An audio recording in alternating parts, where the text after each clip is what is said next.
Assalamualaikum, selamat sore teman-teman. Salam Dirgantara. Eh, kita ketemu lagi ya di sore hari ini. Apa kabar semua? Semoga baik-baik saja dan sehat terus. Kita masih menanti terhubung dengan Mas Vincent Herdison. Udah masuk orangnya. Bang Vincent udah siap? Kita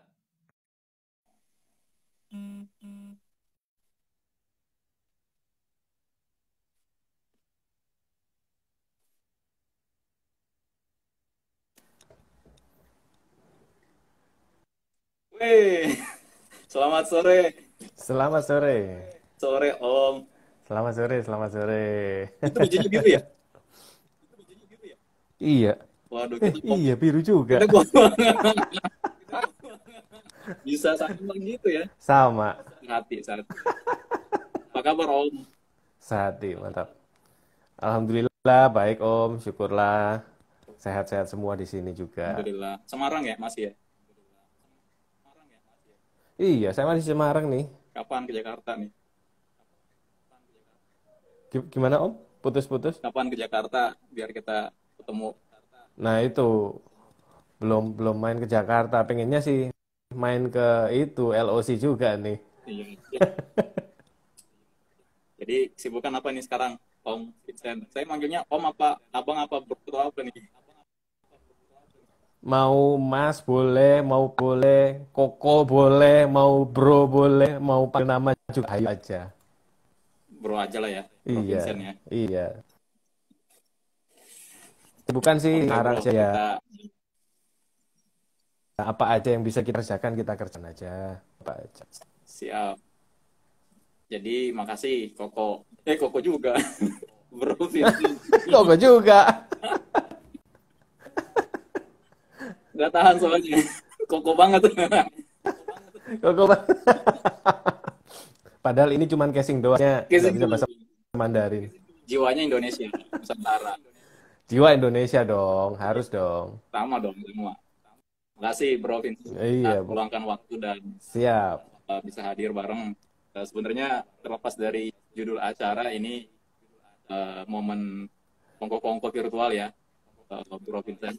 Oh iya, siap. Dan saya mengenal Bro Vincent Herdison ini sebagai salah satu praktisi aviasi dan menariknya ternyata beliau bukan dari latar belakang pendidikan dunia penerbangan ya. Benar ya, Bang Bro Vincent ya. Betul, betul. Nah, Bang mungkin Bro Vincent, wah komplit. Bang Mas Bro Vincent, komplit lagi. Bro Koh, Bro Kokoh. Siap. Mungkin buat buat yang baru kenal atau mau kenal, mungkin bisa perkenalan dulu Bro Vincent, latar belakang, kemudian kesibukan, aktivitas saat ini, dan tentu apa yang menjadi passion Bro Vincent dalam dunia keseharian. Silakan Bro Vincent. Agak putus gimana? Halo Perkenalan Om. dulu. Agak Pak. putus gimana Om? Oh perkenalan, oke. Jadi saya Vincent Herdison, saya domisili sebetulnya kalau sebelum pandemi dua kota di Jakarta dan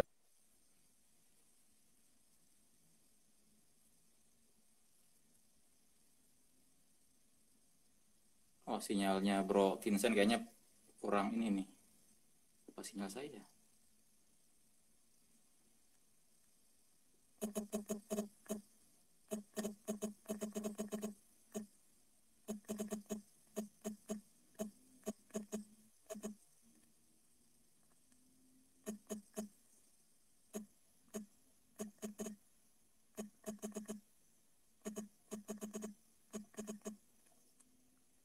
Tuh, kayaknya sinyal Bro Vincent putus-putus. Mungkin kita tunggu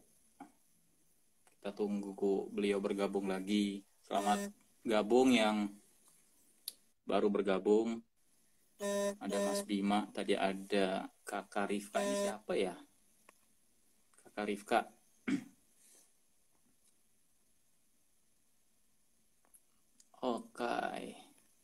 Mas Bima Putra, nanti ya kita sama bintang tamu dulu ya, habis itu sama Mas Bima.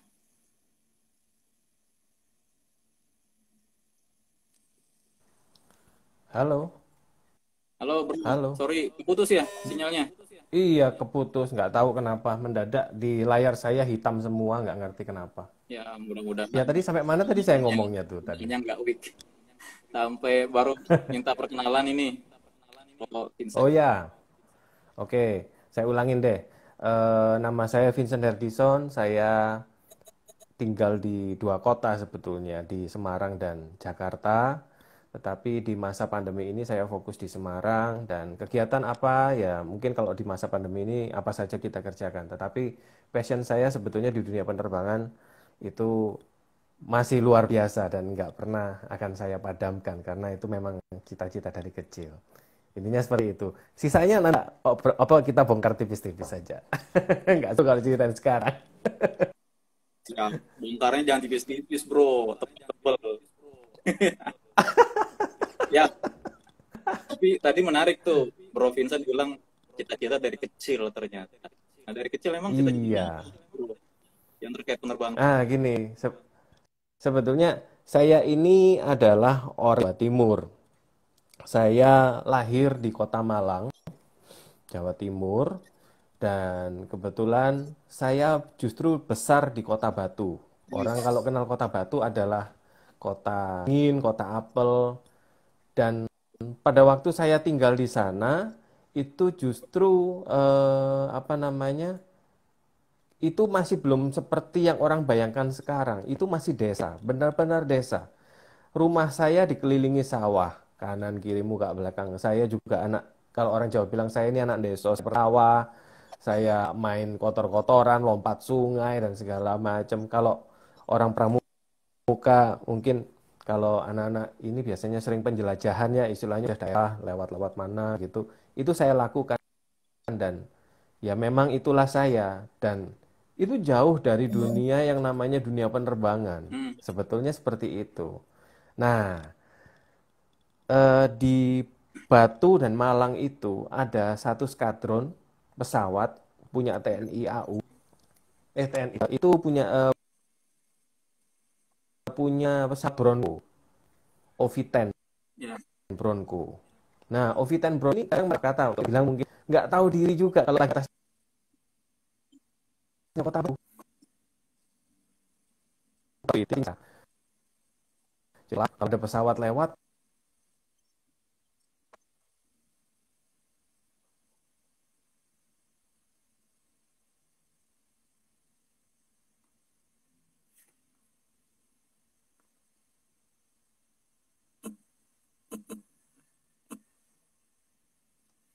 Wah, kayaknya sinyalnya nih masih bermasalah.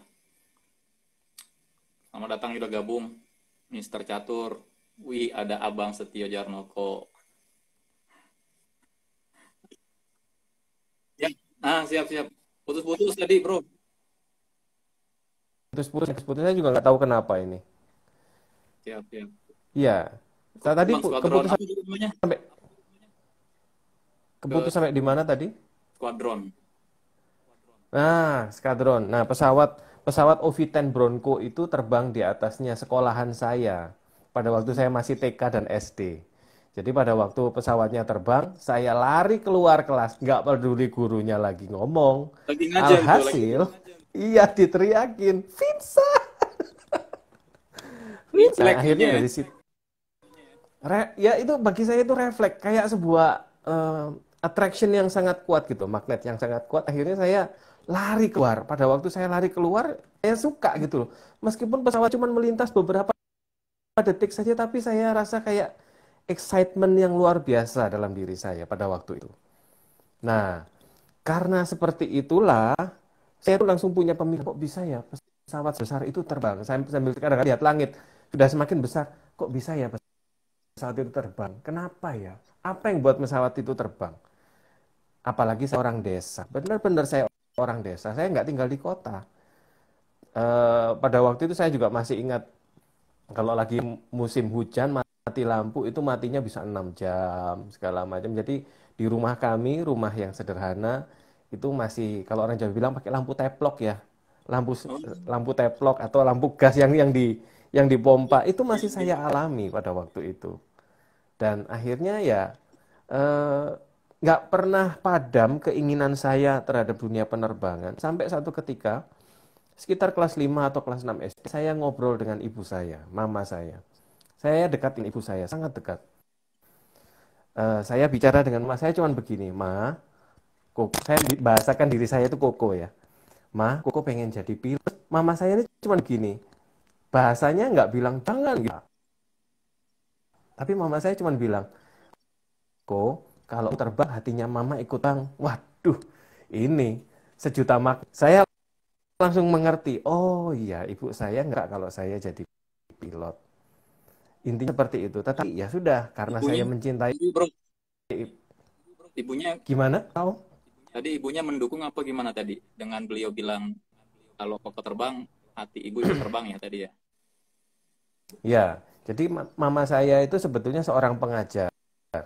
Ibu saya seorang guru dan beliau banyak mengajarkan segala macam hal, tapi dengan kadang-kadang dengan bahasa-bahasa yang bahasa-bahasa yang tertata dan rapi. Nah, pada waktu saya bilang saya pengen jadi pilot, saya cuma bilang begitu.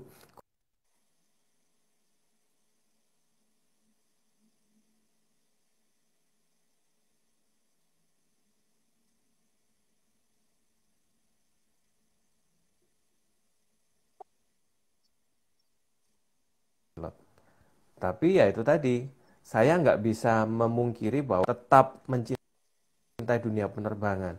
Saya mulai ngumpulin majalah-majalah. Saya ingat juga ada satu majalah yang sekali di Angkasa hati, Angkasa. Majalah. populer banget dulu Nah, tuh. justru ibu saya mengenalkan saya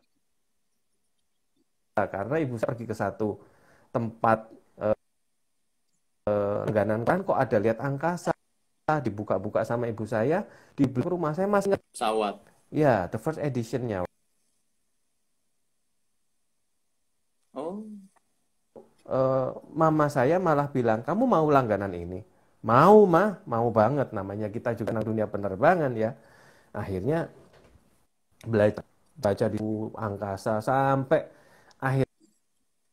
akhirnya setiap bulan itu nggak pernah lolos lah. Intinya nggak pernah main angkasa tersebut. Dari situ saya akhirnya mulai kan, tapi sampai akhirnya banyak sekali majalah itu dan eh,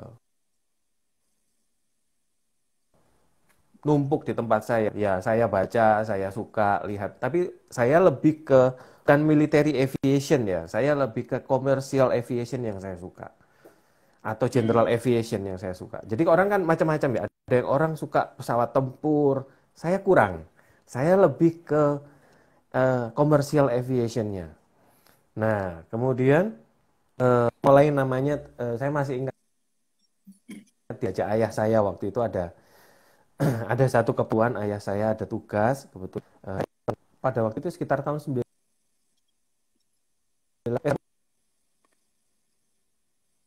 momen ya saya masih ingat Garuda Fokker bisa mengingat saya ngerasain pesawat kecil tetap luar biasa dan membawa kenangan yang luar biasa bagi diri saya. Nah dari situ akhirnya saya mulai berkembang. SMA juga, tapi saya nggak pernah melupakan kecintaan sama dunia penerbangan. SMA seperti biasa. Tapi jujur ya, jujur ini saya buka satu rahasia.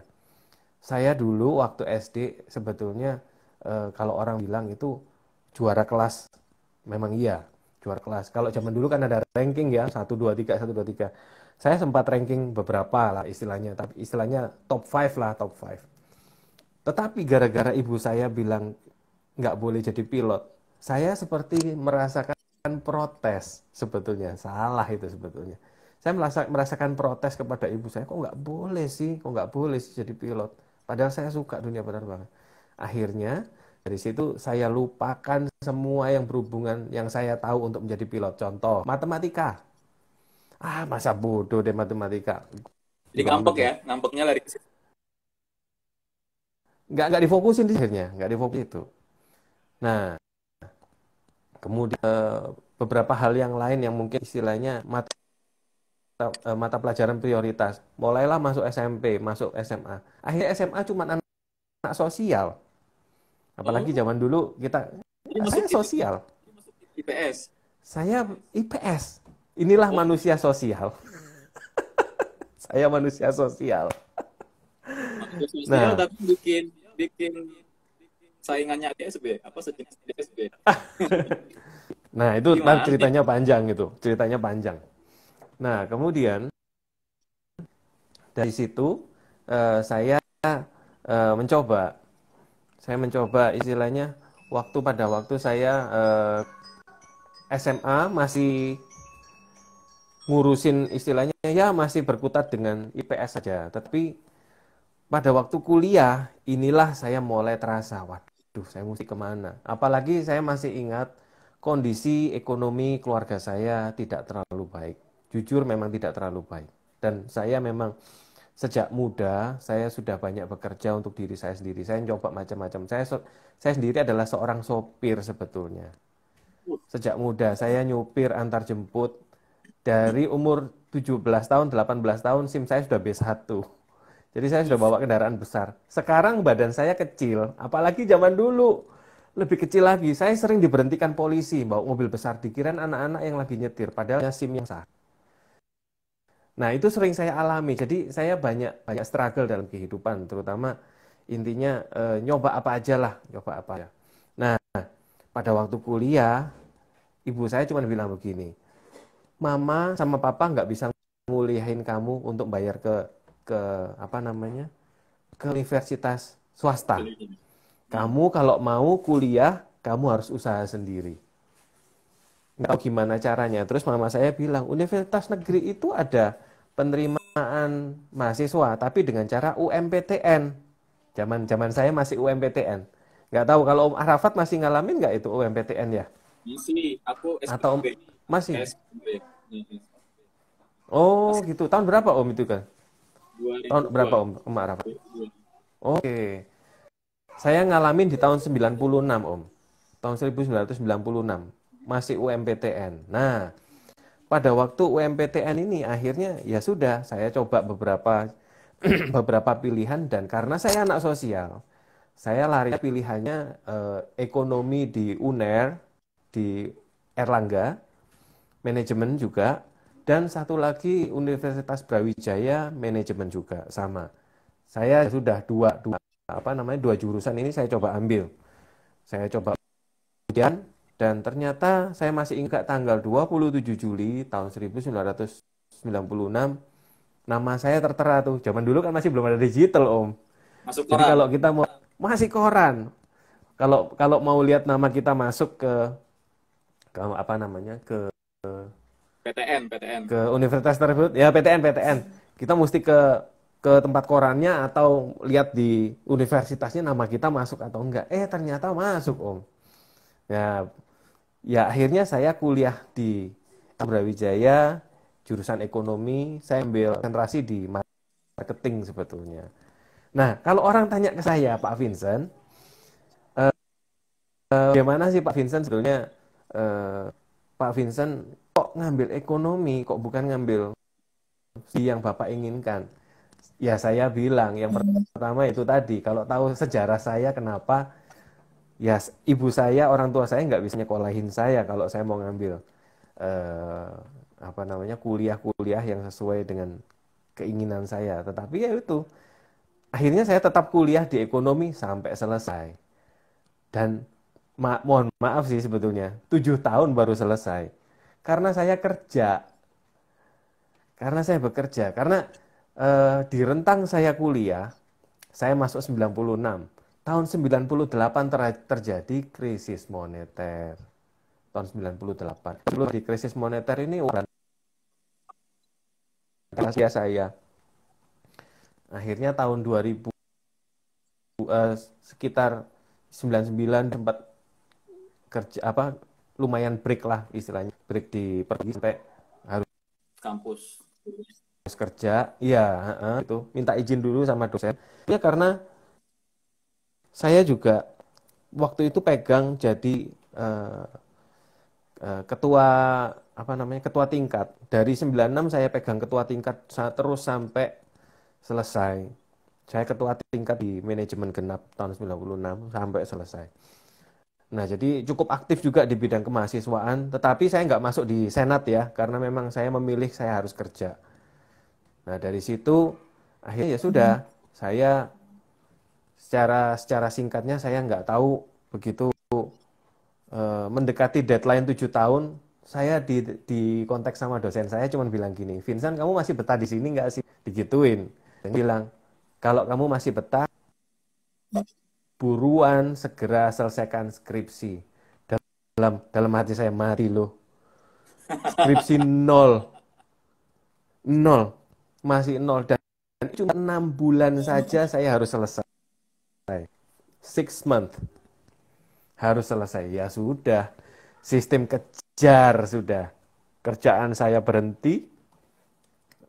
Saya waktu itu sempat menjabat jadi salah satu manajer marketing produsen batik. Jadi meskipun belum belum lulus, saya sudah diangkat jadi manajer marketing salah satu perusahaan batik di Kota Malang yang daerah apa namanya pemasarannya itu justru di Denpasar sama Nusa Tenggara. Jadi hampir 2 minggu sekali saya harus menuju ke luar kota dengan jalan darat dan saya membawa mobil sendiri. Di belakang saya itu isinya barang dagangan batik.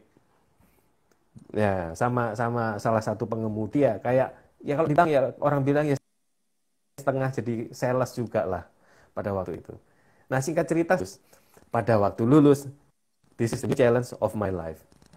Saya mau kemana? Tahu. Saya nggak ngerti. Mau ngelamar di mana? Mau apa di mana? Akhirnya, tahun 2003, saya selesai kuliah, saya diundang sama teman saya main ke Jakarta. San, main yuk ke Jakarta. Aku udah di Jakarta nih. Ya udah, akhirnya saya bilang, aku kan nggak ada tempat tinggal, nginep di kosanku aja nggak apa-apa. Ntar aku kenalin teman-teman deh di Jakarta.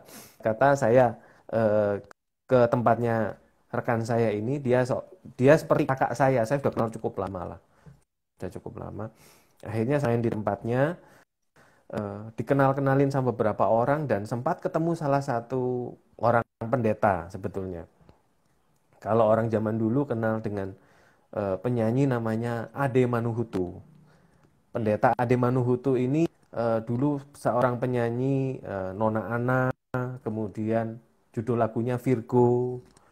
Nah, beliau menjadi seorang pendeta. Karena beliau tahu saya ini juga cukup aktif di bidang gereja dan musik, saya akhirnya ditawarin, Vincent, kamu kan sudah selesai kuliah, kamu sudah selesai aktivitasmu, kamu ke Jakarta aja, nanti jadi ketua musik di tempat saya. Jadi istilahnya malah di offering untuk menjadi ketua musik tempatnya. Ya sudah, saya akhirnya ke Jakarta. Itulah momen di mana saya pindah ke Jakarta 2004. Pada waktu itu saya langsung ke Jakarta itu seperti, ya maaf kata, mungkin kayak bener-bener anak deso yang bener-bener lihat Jakarta itu, lihat gedung tinggi itu, wah, wah, bener-bener deso Udik, katrok, udik this ya, is kayak orang me. udik. Udik banget, bener.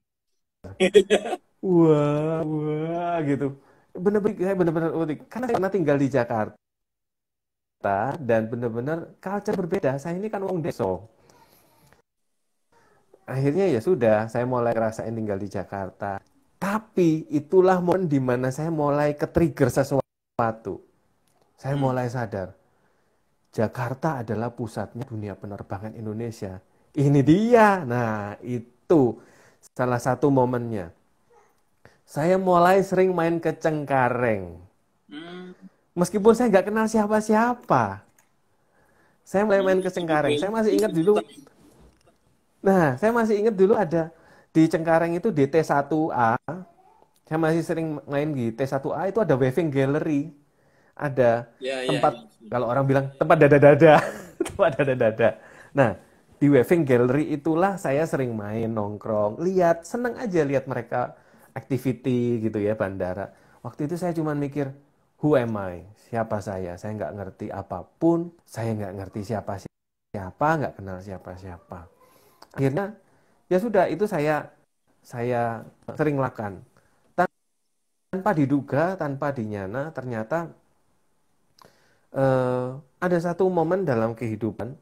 Ternyata tahun 2005 itu ada satu musibah yang kita ingat bersama. Waktu itu kebetulan Lion Air nyusruk di Solo, Halo, yang di kuburan-kuburan pesawat MD. MD.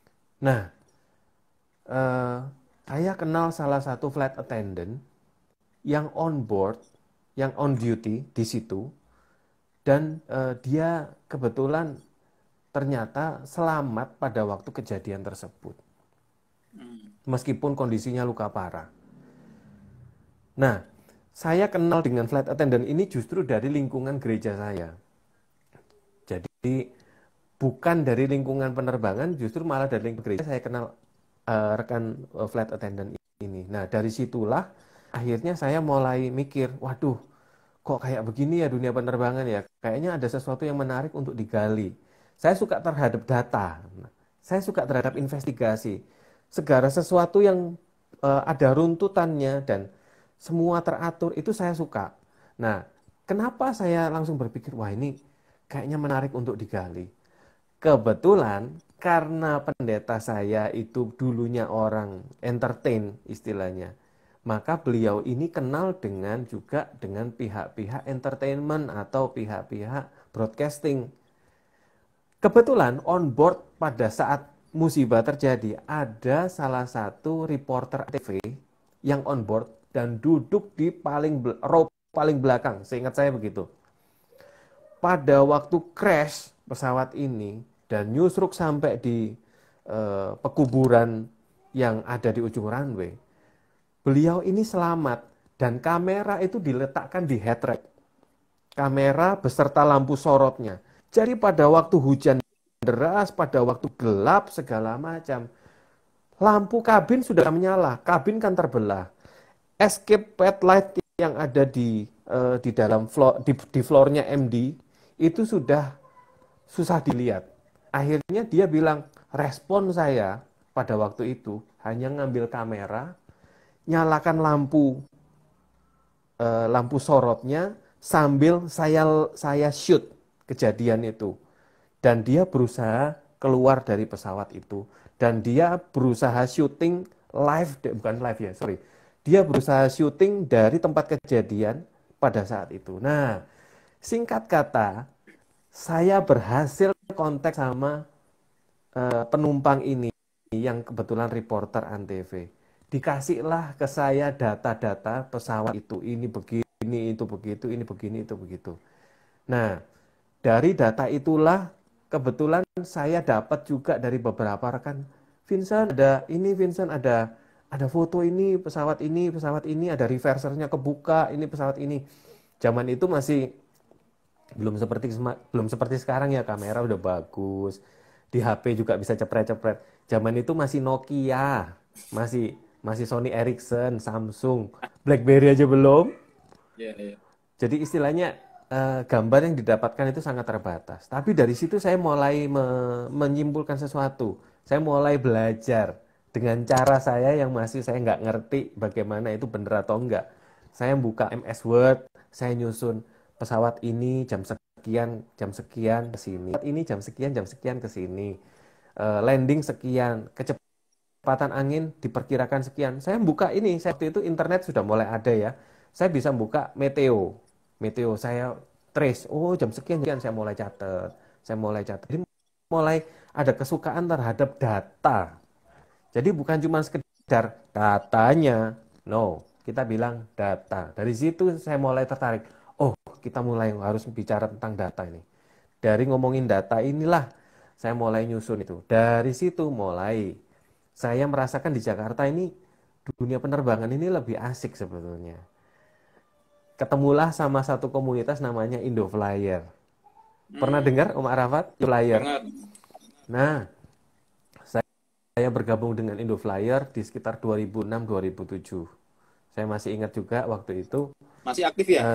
Indoflyernya? Indo Flyer sekarang itu sebetulnya masih ada, tetapi sempat vakum karena suatu lain hal yang saya kurang paham juga internal mereka bagaimana. Itu kan kayak forum Nah, tetapi yang iya kayak forum, kayak jadi kita masuk ke website gitu kan, masih ingat zaman Kaskus dulu ya, ya model-model kayak persis, begitulah. persis.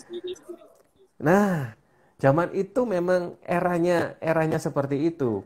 Yang setahu saya. Jadi rekan-rekan yang di Indo Flyer juga sering adain kopdar, kopi darat. Jadi ngumpul bersama, ngobrol bersama, dan akhirnya dari situlah saya kenal rekan-rekan. Pertama kali kenal Mas Geri Sujatman di situ. Oh, Saya mau di Indo Flyer 2006-2007. Kenal rekan saya yang jadi partner saya sekarang, Pak Alex Anwar juga di situ, di Indo Flyer juga sama. Nah, kemudian ini berlanjut karena saya masuk komunitas, saya semakin lebih dipertajam, diasah, tetapi secara otodidak saya nggak tahu mesti kemana. Namanya juga saya aktivitasnya juga masih banyak aktivitas di luar aviasi. Saya nggak tahu mesti kemana. Tetapi zaman itu saya sudah sering mondar-mandir ke sana kemari urusan urusan gereja untuk ke ujung Indonesia sana, ke ujung Indonesia sini dan segala macam. Nah, dari situ akhirnya saya mulai ngobrol-ngobrol dengan Mas Geri. Saya ngerasa Mas Geri ini adalah salah satu senior saya, panutan saya, guru saya yang saya banyak belajar juga. Jadi beliau sudah cukup makan asam garam lah di dunia penerbangan. Saya ini siapa? Saya nggak ngerti. Waktu itu kan istilahnya saya banyak belajar lah. Nah, kemudian ternyata tahun 2007-2008 seingat saya ada terjadi musibah Adam Air. Musibah Adam Air yang hilang di perairan ini Sulawesi. ya. Nah, itu saya masih ingat juga. Dari situ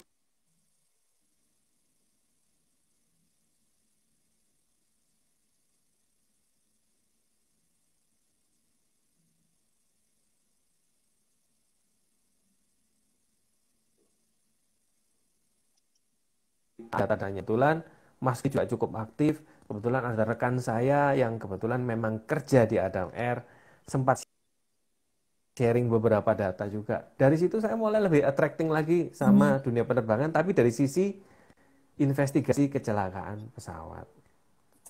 Berlanjut. Masuklah tahun 2012,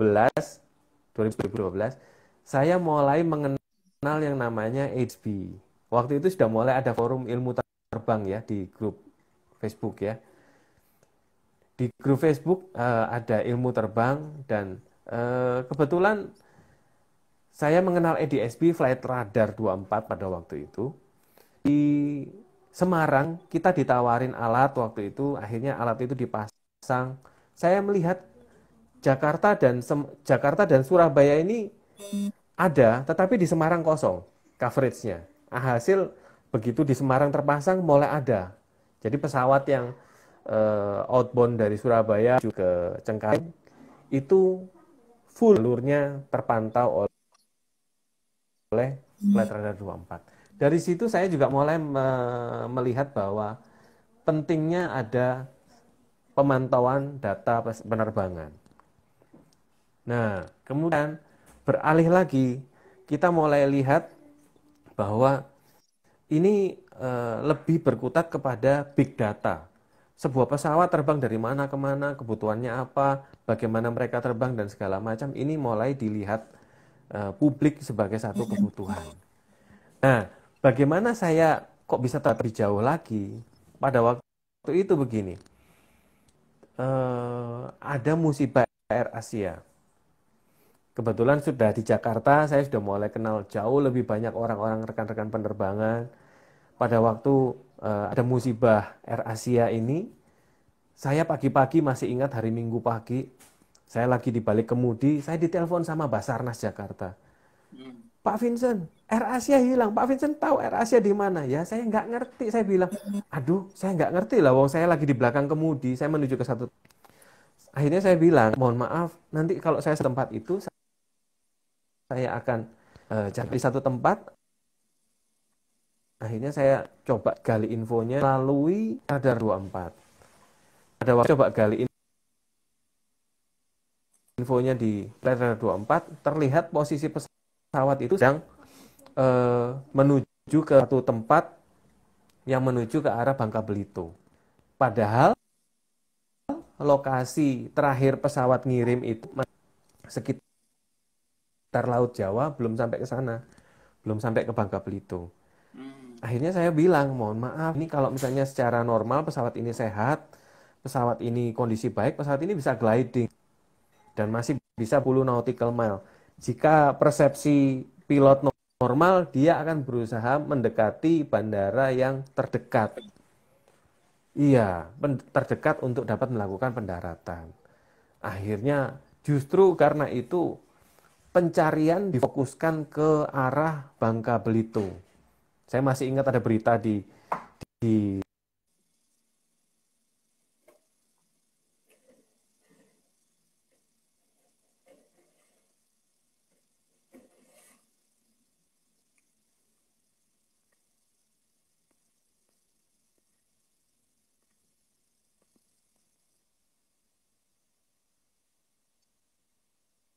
situ bisa ditemukan.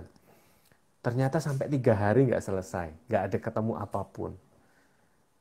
Mas Gary Sujatman, konteks saya, bilang gini, Vince, kayaknya ada yang salah ini. Ini bukan di situ ini, kayaknya kita ada yang salah ini.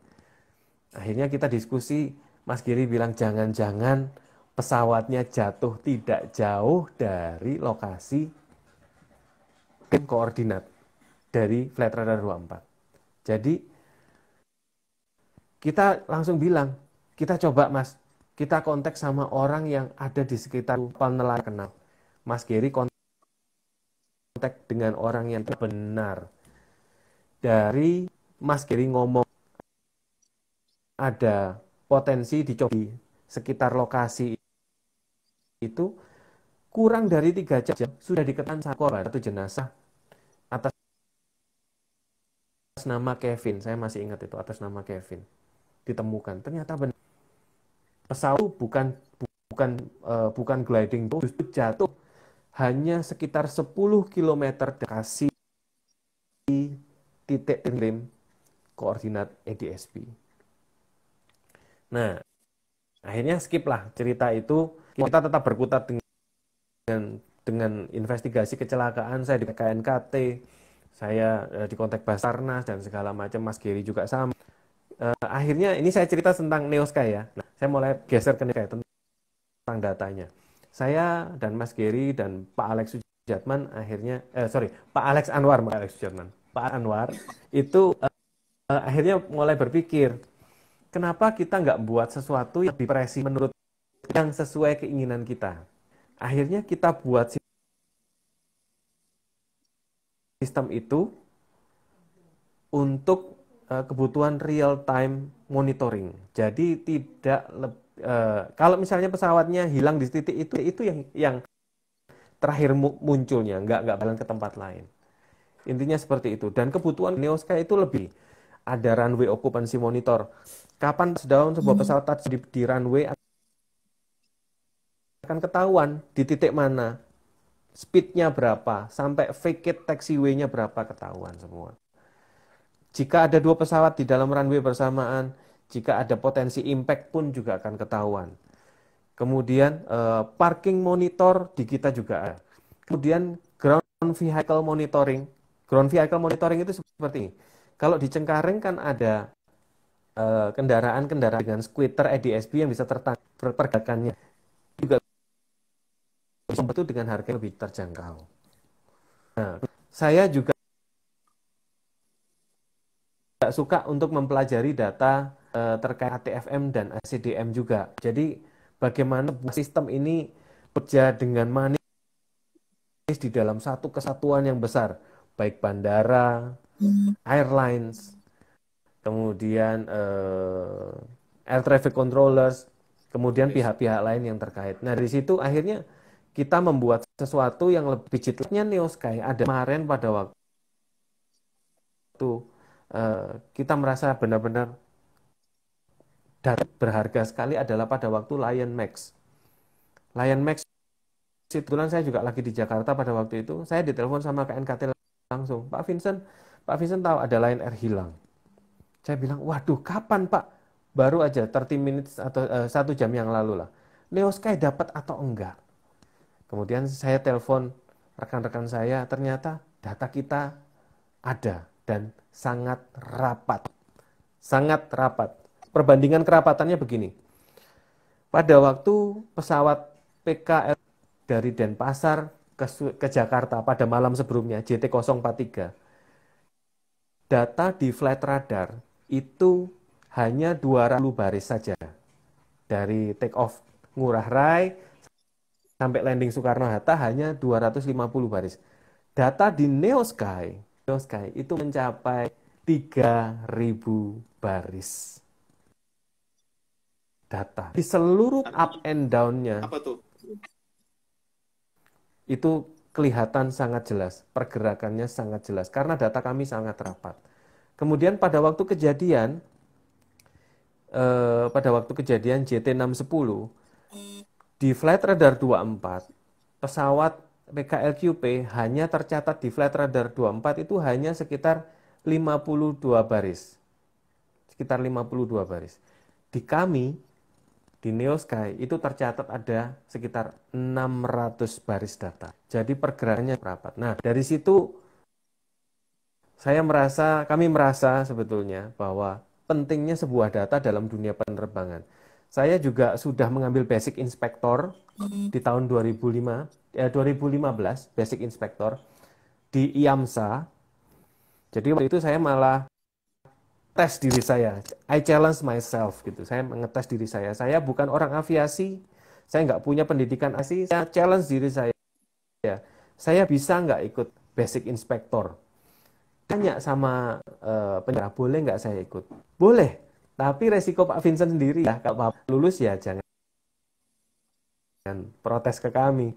Saya bilang, no problem. Dan ternyata, puji Tuhan, alhamdulillah saya lulus Basic Inspector. Bahkan saya akan kenang-kenangan sama satu guru di situ tentang buku Investigation punya standarnya KNKT. Karena saya paling bawel di situ, nanya segala macam soal pesawat dan segala macam. Jadi tentang required inspection item, kemudian bagaimana pesawat dirilis dan segala macam, saya sudah pernah mendapat materi tersebut. Bagaimana tentang pesawat diinspek, bagaimana segala macamnya, saya pernah mendapatkan hal-hal seperti itu. Nah, intinya sih seperti itu, Om Arafat. Jadi sampai sekarang ini saya malah banyak berkutat sama eksiden terkait data. Seperti itu, Om Arafat. Capek juga Ya, ngomong ya. itu menunjukkan betapa intensnya pengalaman pribadi dan motivasinya Bro Vincent ini luar biasa ternyata, dan pekerja keras ya, pekerja keras dari kecil. Iya, Salut suka. Bro Vincent. Nah, ini mungkin kita coba loncat ke masa kini dan ke depan ya, dengan Ya, tema. Jadi ternyata kan saya pikir ada hal yang menarik di mana putra Indonesia ya, Bro Vincent dan mungkin tim yang lain di Neo Sky Aviation ya Bro, apa nama ininya? Di Neo Sky, ya Neo Sky. Neo Sky Neo Aviation Sky yang biasa aja. Nah, Neo Sky. punya portofolio produk yang saya pikir malah lebih sophisticated dari kita ya. Baru makanya saya juga terus terang Bro pengen tahu sebenarnya. Jadi apa namanya, algoritma di belakang itu, data frame, kemudian Oke. database-nya, mungkin nanti japri-japrian ya Bro, biar ya ininya kita bisa gali. Dan saya pikir itu hal yang sangat positif ya Bro, dalam hal ternyata kita bisa bahkan even better daripada FR24 tadi misalnya. Nah, kira-kira nih Ya. menurut mungkin dalam konteks kedirgantaraan sebagai sebuah domain, bisa dibilang sebagai domain industri, domain ketahanan negara misalnya, dan domain tadi ketika ada insiden accident gitu ya. Nah, itu menurut Bro Vincent, kedirgantaraan itu apa sih sebenarnya dalam pemanaan secara luas, dan untuk melihat manfaat atau pengaruh dirgantara ini bagi Indonesia depan gitu, di masa depan.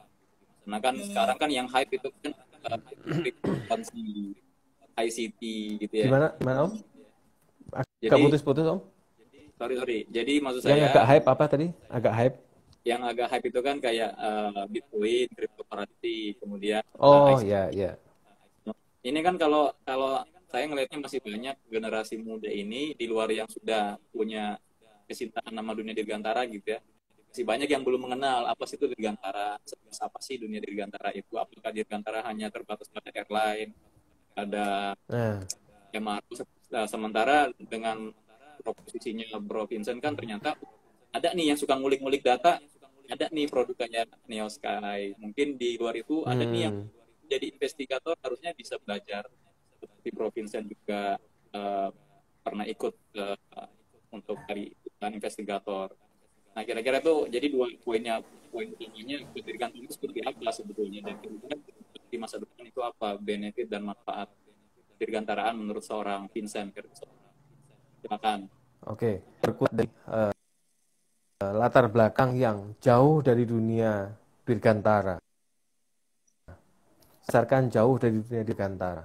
Justru saya melihat Indonesia ini perlu sekali dikembangkan hal-hal yang bisa memupuk jiwa dirgantara. Jiwa dirgantara ini sebetulnya luas kalau mau dijabarkan, karena sebetulnya ini mencerminkan contoh, bukan contoh ya, mencerminkan sesuatu tentang kecintaan terhadap dunia penerbangan. Apapun itu ya, apapun itu.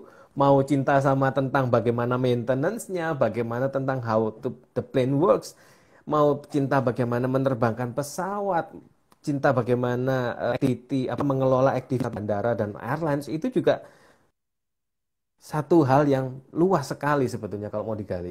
Nah, tetapi kembali lagi, kalau kita bilang Indonesia ini sangat kurang untuk memupuk atau memberikan platform yang kuat untuk rekan-rekan generasi muda atau anak-anak itu untuk mengenal dunia penerbangan lebih awal.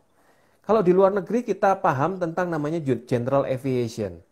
General aviation tidak berkutat pada pesawat-pesawat real, justru kepada pesawat-pesawat yang flying to fun. Everyone can fly. Istilahnya seperti itu. Dan tidak terbatasi oleh sesuatu yang terlalu strict dan formal. Tetapi membuat satu hal yang menyenangkan untuk dipelajari dan dilaksanakan dalam koridor safety yang aman. Jadi kalau saya lihat di Indonesia ini perlu sekali. Contoh, di Indonesia mulai hilang bandara yang mulai akrab dengan orang-orang yang bisa melihat ke apron secara langsung. Sangat kurang kalau saya bilang, sangat kurang. Bahkan bandara-bandara baru malah cenderung banyak yang dihilangkan untuk waving gallery, untuk orang dada-dada, istilahnya banyak dihilangkan. Orang malah cenderung seperti dibatasi. Kamu kalau mau lihat pesawat ya kamu harus naik pesawat. Ini banyak hilang di dunia penerbangan Indonesia. Sedangkan di luar negeri sana malah diwadahi, malah diberikan wadah, diberikan tempat untuk mereka dapat melihat hal-hal seperti ini dengan santai, dengan kesukaan mereka. Bahkan mereka bisa berjam-jam berada di sana. Nah, hal-hal seperti ini yang kita lihat harusnya bisa dikembangkan Indonesia. Kalau kita bicara dunia kedirgantaraan Indonesia, sebetulnya bukan cuma kita sebagai pelaku penerbangan di Indonesia saja, tetapi justru dari regulator yang sebetulnya harus membuka sisi ini. Regulator memberikan dorongan, memberikan arahan. Kenapa kok memberikan dorongan dan arahan? Kepada bandara contohnya, nggak usah jauh-jauh, buka deh space sedikit lah buat orang ngintip-ngintip di situ, kasih space yang aman, kasih perimeter yang aman, koridor yang aman, buat anak-anak kecil bisa nonton pesawat pergerakannya, terbang, landing dan segala macam, itu mereka sudah senang sekali. Justru dari hal seperti itu ya apa ya, mereka jadi suka gitu loh, memupuk sesuatu. Nah ini ada Bro Felix nih lagi nongol di CGK ada, tapi terlalu banyak kerangkengnya jadi nggak bisa foto. Betul, makanya hal-hal seperti ini yang jadi kendala di Indonesia. Saya sendiri banyak hal yang menjadi satu kerangkeng tadi itu, menjadi satu kerangkeng yang berkembangnya susah. Di beberapa bandara, contoh Semarang, karena saya tinggal Semarang, dulu sebelum pindah ke terminal baru, ada satu area untuk istilahnya bisa melihat itu terbuka. Jadi bahkan lensa lensa kamera itu masih bisa masuk di sela-sela pagar. Jadi masih bisa mendapatkan spot foto yang baik untuk rekan-rekan spotter yang suka foto-foto pesawat. Di terminal baru yang sekarang, no, nggak bisa. Karena benar-benar tidak ada perimeter apapun, tempat apapun yang bisa digunakan untuk seperti itu. Alhasil, ya beginilah, kalau mau foto ya harus masuk ke dalam. Atau kalau memang mau foto pesawat ya kamu harus terbang. Nah, jadi banyak sekali kayak begini-begini itu yang harus kita harapkan bahwa pemerintah sebagai regulator itu harus bisa membuka diri, membuka pemikiran untuk membantu memupuk kecintaan dunia penerbangan semasa kecil, kemudian meningkat sampai masa remaja, kemudian mungkin masuk ke dalam dunia penerbangan yang sesungguhnya. Karena sebetulnya sama seperti saya yang saya ceritakan, pada waktu kecil kelihatan pesawat aja saya bisa lari, nggak peduli gurunya marah. Iya, Saya nggak peduli waktu itu dijewer hanya karena saya suka sama pesawat. sama. I don't care. Sampai seperti itu. Mungkin kan bilang konyol ya. Ya iya memang. Seperti itu. Nah, mungkin seperti itu Om Arafat. Jadi pemikiran saya bahwa dunia penerbangan Indonesia harus mengacu juga General Aviation untuk memupuk jiwa kedirgantara Indonesia. Nah, terus tadi manfaatnya Seperti itu. belum. Kira-kira manfaatnya atau dampak kecintaan dan penguasaan yang nanti terhadap Dirgantara itu apa sih buat Indonesia ke depan gitu? Nah, kalau misalnya kecintaan manfaatnya juga sebetulnya dengan adanya jiwa kedirgantaraan yang dipupuk dari kecil. Saya dari muda ini mereka sudah mendapatkan sesuatu yang tertanam di hati itu nggak bisa terlepas. Apalagi jika ada pihak-pihak yang mampu mengarahkan. Saya suka sama beberapa rekan-rekan yang sudah mulai aktif seperti Om Arafat, Om Felix yang mulai membuat apa namanya forum-forum untuk mewadahi rekan-rekan untuk siapapun, anyone can join, siapapun bisa mendengar, siapapun bisa mengetuk. Hal-hal seperti ini mendorong jiwa dirgantara juga. Manfaatnya apa? Ya itu tadi, orang akan mulai memiliki persepsi yang sejalan, yang pas terkait safety, terkait how to operate, terkait bagaimana prosedur dan segala macam. Jadi semua sudah ada dalam koridor yang pas. Sebetulnya seperti itu. Ya, kita bro, tadi saya lagi mau ngetik ini. Time kita sisa Oh, 8 menit. siap. 8 menit. Tapi kayaknya mesti ada sesi kedua, langsung kita lanjut. Oke, Nah, siap. ini juga selamat bergabung ada Mas Aribowo nih, teman saya ini, pro dari GMF Asia kampus.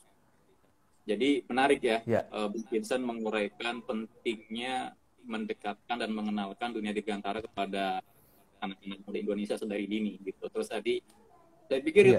itu relevan sekali bro, kita soal Bro Vincent lari-lari lihat pesawat. Saya pikir banyak orang Indonesia itu yang udik maupun yang di kota senang lihat pesawat kan. Kalau kalau meme-meme itu kan Betul, pesawat minta uang katanya kan. benar. Kalau saya masih ingat waktu zaman saya masih TK dan SD, kalau sama-sama lagi pas istirahat ya, kami semua lagi istirahat, saya masih ingat sekitar 9:30 pagi gitu, ada pesawat Bronco itu lewat di atas sekolah saya. Teman-teman saya teriak, kapal jauh duite, dengan logat Jawa yang kental, kapal jauh duite, kapal jauh duite. Padahal pesawatnya kan juga nggak mungkin ngasih duit, tapi pernah kejadian sekali, Ada satu pesawat lewat, saya lupa pesawat apa, dia brosur bantu di atasnya di atasnya kota kami, di atasnya tempat tinggal kami. Jadi itu berterbangan kayak kayak apa ya, berterbangan kertas-kertas ukuran kecil, ada datang dan saksikan. Zaman dulu kan begitu, datang dan saksikan. Cuman itu saya lupa itu pengumuman apa. Cuman itu pernah terjadi dan buat saya sampai wow, sampai kayak hujan kertas di atasnya tempat tinggal kami. Dan saya sama teman-teman SD itu sampai wow, banyak banget gitu. Ya, ya efeknya juga ada sih. Efeknya juga ada. Rumah talangnya juga banyak yang kesumbat juga itu. Intinya sih gitu, Om. Siap, siap. Nah ini mungkin pertanyaan seriusnya adalah ke depan ya, melihat kondisi sekarang itu kira-kira proyeksi Dirgantara Indonesia itu seperti apa, Bro Vincent? Apakah Oke. membaik itu malah lebih lebih buruk ya? Kira-kira gimana, Bro Vincent? Saya sih begini, kalau kita lihat jangka pendek dan jangka panjang, saya lebih suka melihat jangka panjangnya. Karena kalau jangka pendek ini masih unpredictable, jujur. Unpredictable dunia penerbangan jangka pendek. Karena segala sesuatu masih bisa berubah. Tapi dalam jangka panjang, mungkin di atas 3 sampai 5 tahun, saya tetap optimis penerbangan akan tetap naik. Penerbangan akan membaik. Kenapa? Seharusnya akan jauh lebih baik karena kita sudah mulai vaksin, kemudian tingkat penularan dari corona dan segala macam itu akan berkurang. Nah, itu yang dari sisi untuk pergerakan manusianya ya, kemudian pertumbuhan ekonomi dari sisi penerbangan. Tapi dari sisi apa namanya? Perkembangan teknologi dan segala macam, kita jangan lupa penerbangan sekarang itu lebih bergantung pada data. Data bergerak ke sana kemari, baik dari penumpangnya, dari pesawatnya. Bahkan saya pernah dengar dari IATA, mereka menyodorkan satu konsep bahwa itu tadi, maintenance blockchain. Siapapun bisa sending data about their aircraft terkait pesawat yang mampir ke daerah mereka, dan itu dibentuk satu blockchain yang besar. Tapi siapa yang ngadain? Regulator harusnya.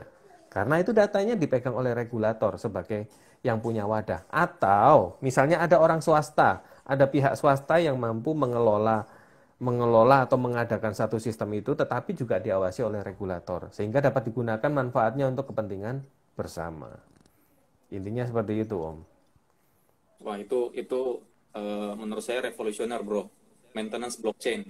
Itu tadi yang saya bilang, karena Maintenance blockchain. di dunia kripto udah hype dan happening kan. Iya, ya. Sebetulnya kalau kita bicara tentang data ini, EDSB itu sebetulnya kalau kita bicara, maaf kata ya istilahnya, itu sebetulnya sudah mulai ada blockchain-nya. Kan kalau misalnya setiap alat yang ada receiver yang menangkap sinyal pesawat dari atas diterima itu kan sebetulnya sebagai satu aset dari pihak ininya, dan itu dikirimkan satu server yang bisa ditonton bersama-sama, bisa dilihat bersama-sama untuk kebutuhan bersama. Jadi intinya kan seperti itu, mirip-mirip seperti itu. Tetapi kalau misalnya kita bicara tentang maintenance blockchain, kemudian passengers movement blockchain, ini lebih kepada satu environment besar dunia penerbangan, baik dari Indonesia maupun kebutuhan nanti globalnya. Saya rasa nggak perlu global dulu, Indonesia membuat sendiri aja sudah hebat. Saya pernah bicara di salah satu forum yang kebetulan dihadiri sama beberapa apa namanya pihak stakeholder penerbangan. Saya bicara tentang passengers movement. Passengers movement ini begini, selama ini banyak orang nggak mengerti bahwa passengers movement ini juga menentukan betapa loyalnya mereka menggunakan satu pesawat dari mana ke mana. Kemudian mereka kapan menggunakan. Jadi ada bukan daily routine, ada rutinitas yang terbaca, pattern yang terbaca, dan ini bisa menjadi satu data khusus ya, passengers movement. Seberapa sering mereka mengunjungi bandara tersebut, baik mereka mau jemput, baik mereka juga mau mungkin memang mau terbang, kita nggak tahu. Nah, hal seperti ini, data-data seperti ini yang mesti harusnya bisa mulai menjadi satu sharing data bersama, harusnya untuk di Indonesia. Dengan adanya data bersama ini, kita harapkan apa? ATFM lebih jalan, Air Traffic Flow Monitoring lebih berjalan, untuk meningkatkan reduce delay. Jadi OTP-nya bakal naik, delay-nya akan lebih ditekan. Karena datanya data bersama, nggak perlu istilahnya by calling, nggak perlu. Datanya bisa dibaca bersama. Mau dari gadget bisa, dari komputer bisa, semuanya bisa diakses. Itu tuh kami sebetulnya membuat NeoSky. One Data, One System. ODOS sebetulnya. One Data, One System. Semua stakeholder menggunakan data yang sama, menggunakan sistem yang sama untuk kebutuhan bersama demi penerbangan Indonesia yang lebih baik dan aman. Intinya seperti itu, Om. Oh, luar biasa, Bro. Ini kayaknya bentar lagi nih. Kita close dulu ya, Bro. Boleh, siap, Om. Skripsiku datang dari Pak Rafa dan Pak Vincent nih, Mas Dimas. Ini anggota FDI. Oh, siap.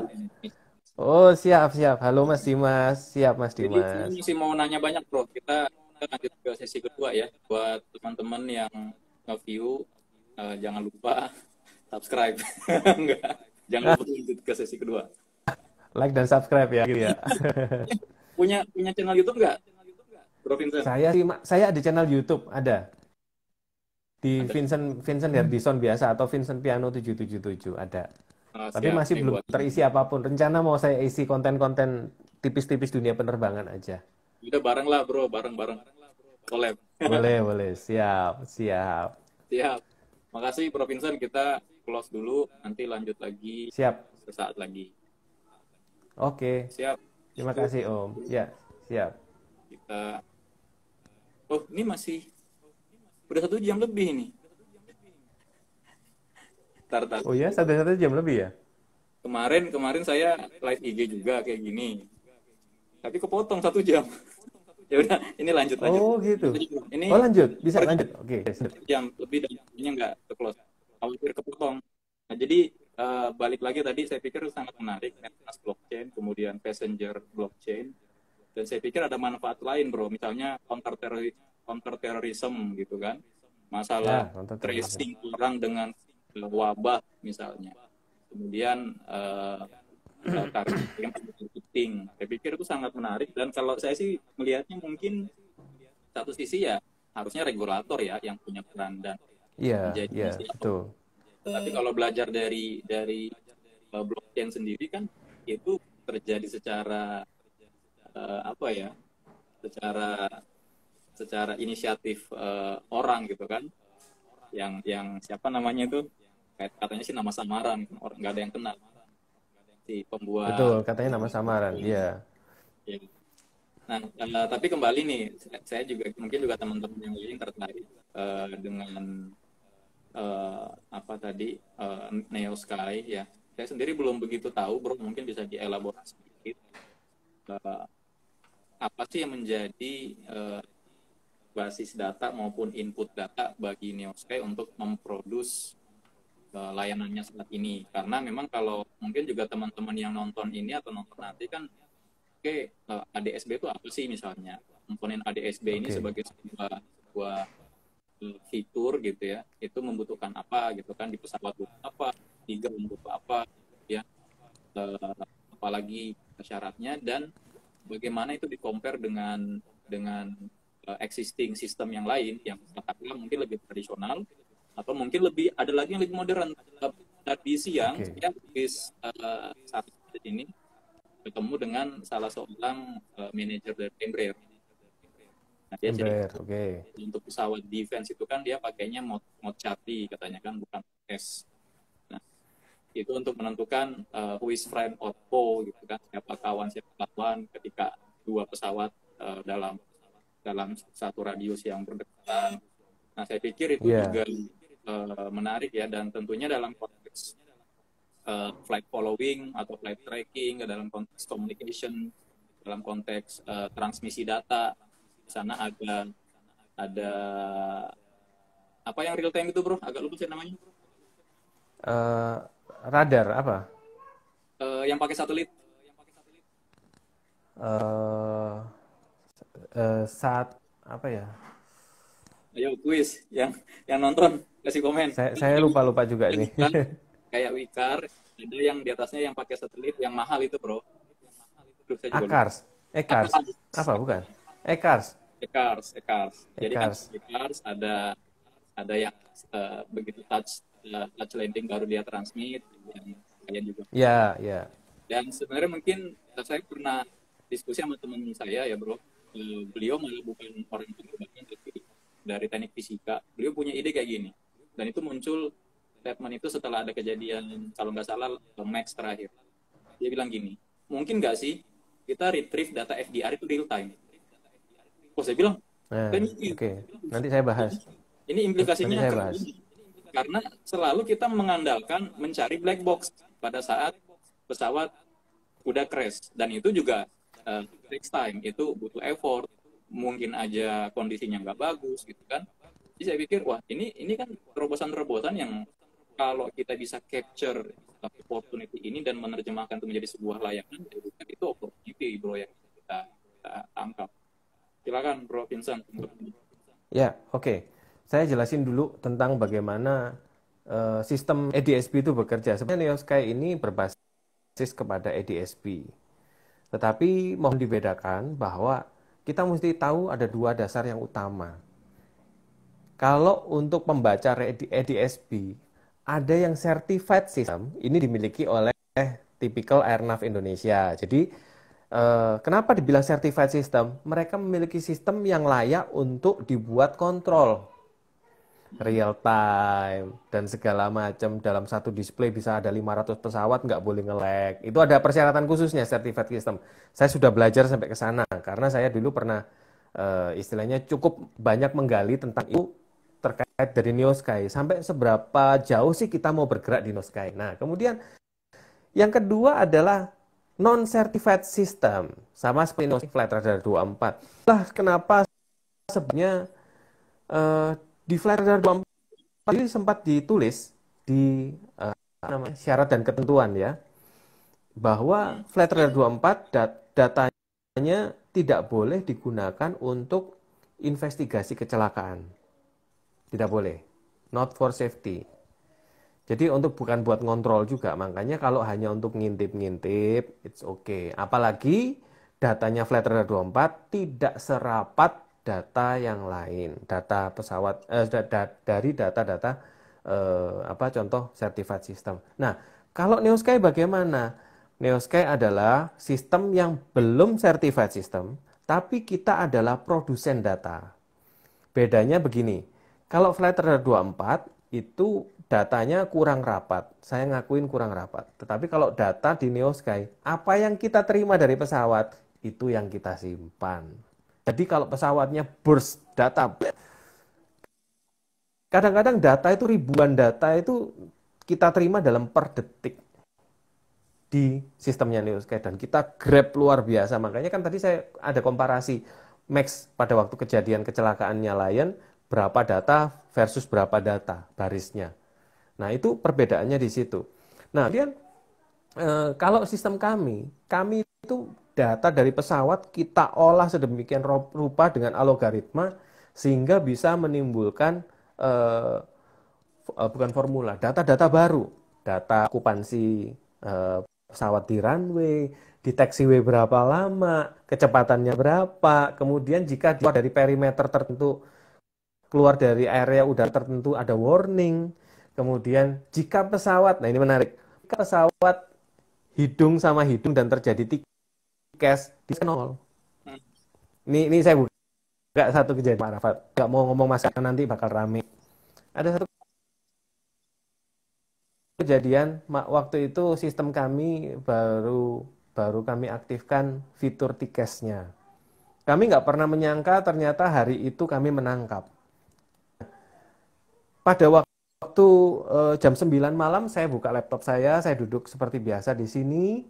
Ternyata malam itu kok nongol ada warning tikes. Saya pikir maybe false warning. Mungkin hanya false warning. Saya nggak nyangka, loh kok pesawatnya si maskapai ini. Saya kenal sama salah satu kapten dan megang urusan data. Saya telepon lah orang itu malam-malam. Cap, maaf ganggu Cap. Ini pesawatnya kok ada warning. Iniin. Bro, lu ngimpi kali bro. Pesawat itu kan masih di atas. Ngirim aja datanya ke kita belum kok lu bilang sudah tikes. Dari mana lu bilang? Nggak mungkin bro. Lu ngibul lu. Istilahnya saya merasa seperti kami lah nggak mungkin di ini. Mungkin false di kami. Mungkin gagal sistem di kami. Dan setengah 11 malam, telepon dari kapten itu. Dari kapten tersebut, kapten bilang begini, bro, lu kapan ke kantor bro? Bro, lu kapan ke kantor? Data lu kok bisa tahu sebelum kita lagi bro, dari mana? Akhirnya singkat kami ke kantor. Saya tunjukkan pesawatnya di sini, ketemu sama pesawat. Kok lu bisa tahu? Semua sistem ada di Neosky, punya logaritma khusus. Kami bisa ada data khusus yang dari ADSB yang bisa kami grab. Pesawat itu mampu menampilkan data ke trigger. Kami tikes nih. Pas kami kena tikes nih, tes langsung. Akhirnya ketangkep di kami. Kejadiannya kapan? Sekarang kami sempat dites sama pihak tersebut. Ditesnya begini, kami disuruh nyebutin timing kejadian trigger tikesnya menit jam berapa, menit ke berapa, detik ke berapa, sampai milisecond kalau memang ada.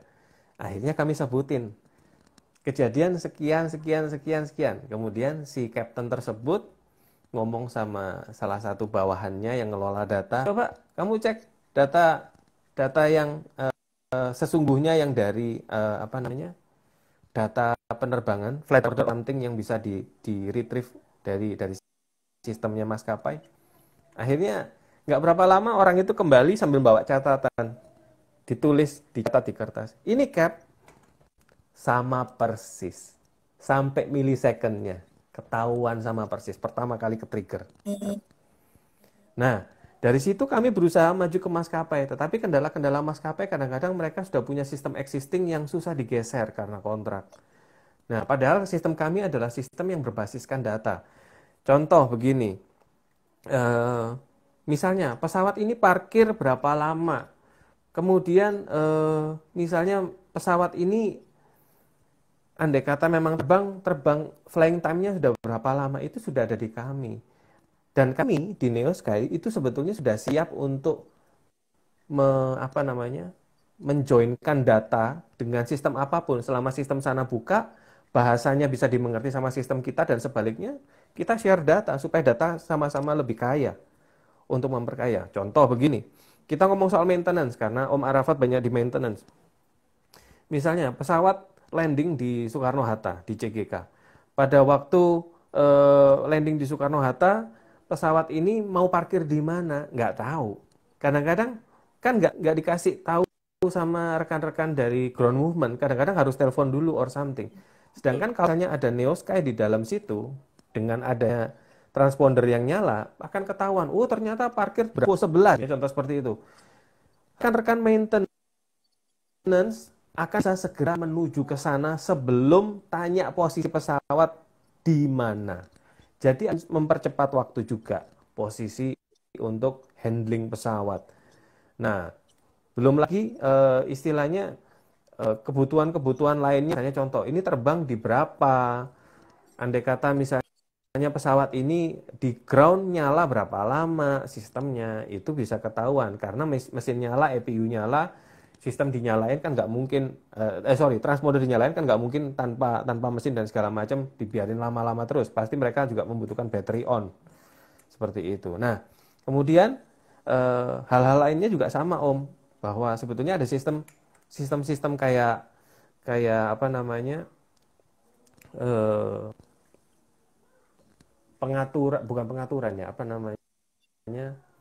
urutan sequencing untuk mendarat kapan dan segala macam itu bisa kelihatan di Neo Sky secara gradual, dan itu bisa digunakan sama rekan-rekan di maskapai, di bandara, bahkan regulator juga bisa menggunakannya.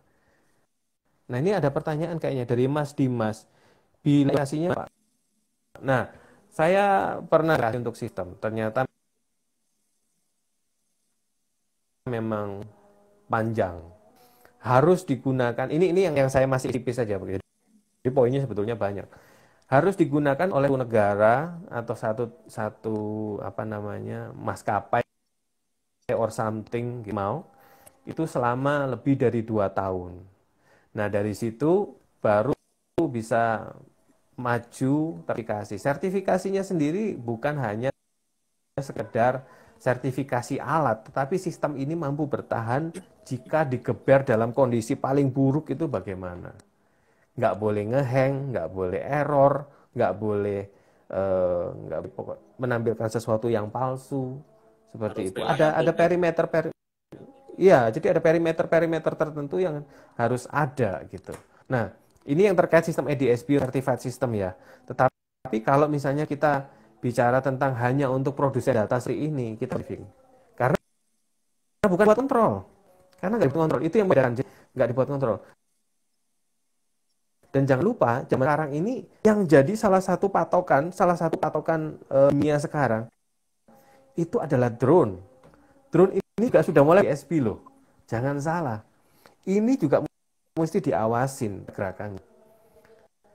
Cuma drone yang besar ya, drone yang besar kelas-kelas kakap, ini sudah ber-ADS-B sebetulnya. Kalau kita lihat di luar negeri sudah mulai ada delivery car drone untuk pengiriman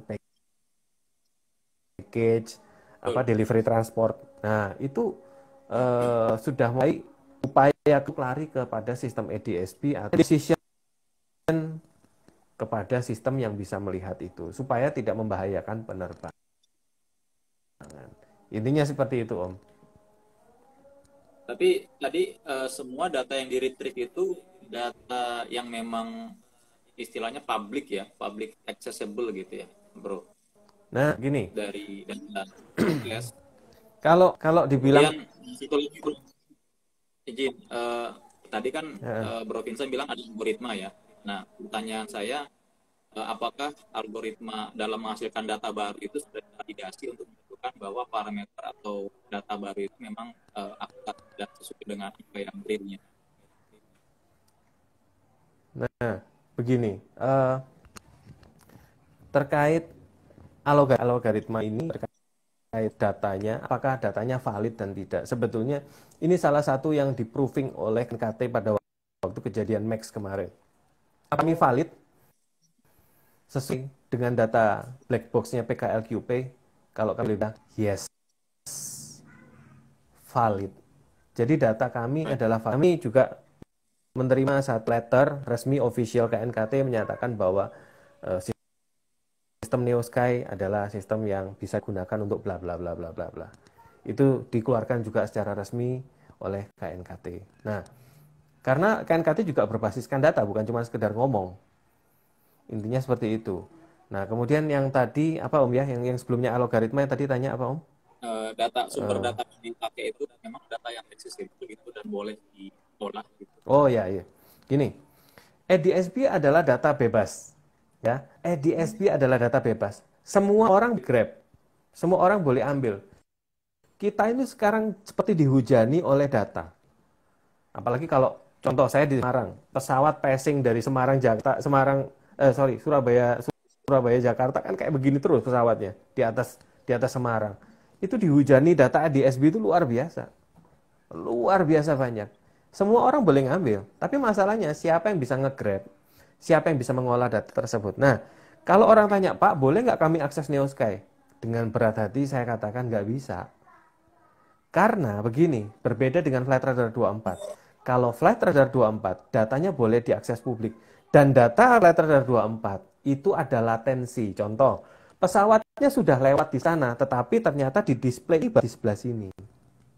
Ada latensi, perhatikan. Kalau di NeoSky, data kami, pesawatnya lewat di atas, di sini juga benar-benar lewat di atas. Real time.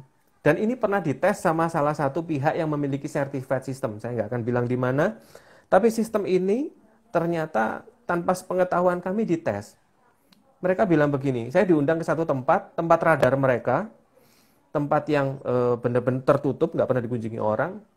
Mereka buka sistem besar, komputer, dan saya lihat server-server. Saya ditunjukin antena mereka yang untuk nangkap ADS-B. Mereka bilang begini, ini Pak Vincent NeoSky-nya sudah kami buka, kami mohon maaf tanpa izin Bapak, ini hanya untuk ngetes seberapa reliable sistem, supaya murni kami tahu sistem Bapak. Ternyata sistem kami sama persis dengan sistem mereka. Pesawatnya climbing, ini juga climbing di posisi yang sama. Side by side. Jadi, kenapa kita nggak berani buka? Saya cuma dibilangin sama pihak tersebut, Pak, tolong NeoSky jangan dibuka ke publik, karena berbahaya. Banyak orang yang kalau memang tidak bertanggung jawab, bisa digunakan hal yang tidak bertanggung jawab. Nggak usah jauh-jauh. Contoh, di Flight Radar 24, penerbangan VIP atau penerbangan bisjet sering nggak nongol. Hanya posisi pesawat tapi nggak tahu pesawatnya siapa. Atau bahkan mungkin tidak nongol sama sekali. Contoh pesawat kepresidenan Indonesia nggak nongol sama sekali. Di kami nongol jelas. Semua nongol, jelas di kami. Nah, itu yang membedakan kami dengan yang lain. Bukan untuk menyombongkan diri, tetapi kami membuat ini sebagai satu kebutuhan yang kami rasa bisa maju untuk ke depan untuk dunia penerbangan Indonesia, untuk penerbangan yang lebih aman, untuk penerbangan yang lebih maju soal data. Data ini bisa digunakan data bersama, tetapi digunakan oleh pihak yang bertanggung jawab, tanda kutip ya, bertanggung jawab, tahu morasinya di mana, safety-nya di mana, untuk menggunakan data-data seperti ini. Intinya gitu, Mas Rafat. Ya, luar biasa. Saya angkat jempol. Dan itu sekali lagi menunjukkan putri bangsa Indonesia itu bisa membuat produk Bisa, Om. aeronautik, Bisa. produk dirgantara yang tangguh, yang reliable, dan malah lebih unggul ya daripada FR24. Ya, kembali lagi ke tergantung kebutuhan juga, Om. Jadi kita menyusun ini, kami bertiga kan sebetulnya mengolah ini terkait dari kebutuhan yang ada di lapangan. Ternyata kebutuhannya ada, tetapi ya saat ini masih kan berusaha terus supaya bisa collaborate dengan pihak-pihak lain, stakeholder yang membutuhkan. Intinya gitu, Om.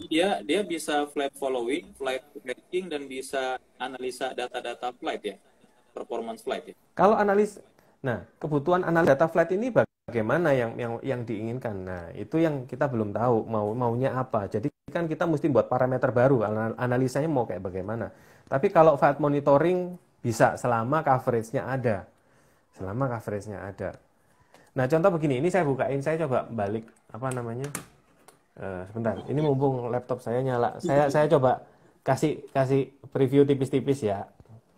Wah, keren. Bentar. Saya jadi tertarik, bro. Nanti saya pengen diskusi lah. Kebetulan saya Boleh, waktu Bro. di engineering, memang Ya. saya di maintenance ya. Memang ada beberapa case-case di mana even kayak di FDR itu, bro. Di FDR itu kan misalnya kita butuh investigasi problem pesawat ya, mechanical system misalnya. Parameternya kan kadang di FDR itu tidak, kita harus turunkan sendiri gitu. Jadi contoh gini, brake pressure misalnya, Iya. di pesawat ada 4 brake, tetapi output brake pressure itu kan nggak ada, yang ada hanya kiri dan kanan. Ini contohnya. Sehingga waktu itu saya punya ide, sebenarnya saya pikir mirip-mirip juga, kita bangun algoritma untuk menghitung, mengkalkulasi output pressure di tiap-tiap brake 1, 2, 3, dan 4 itu berapa. Dilihat dari berapa downstream dari sisi kiri, sisi kanan. Nah, tapi kan variabelnya banyak. Nah, menurut saya, Variabelnya banyak, kan kita tadi lebih betul. banyak orientasinya saya lihat secara operasional, operasi. Gitu. Iya, Dimana betul.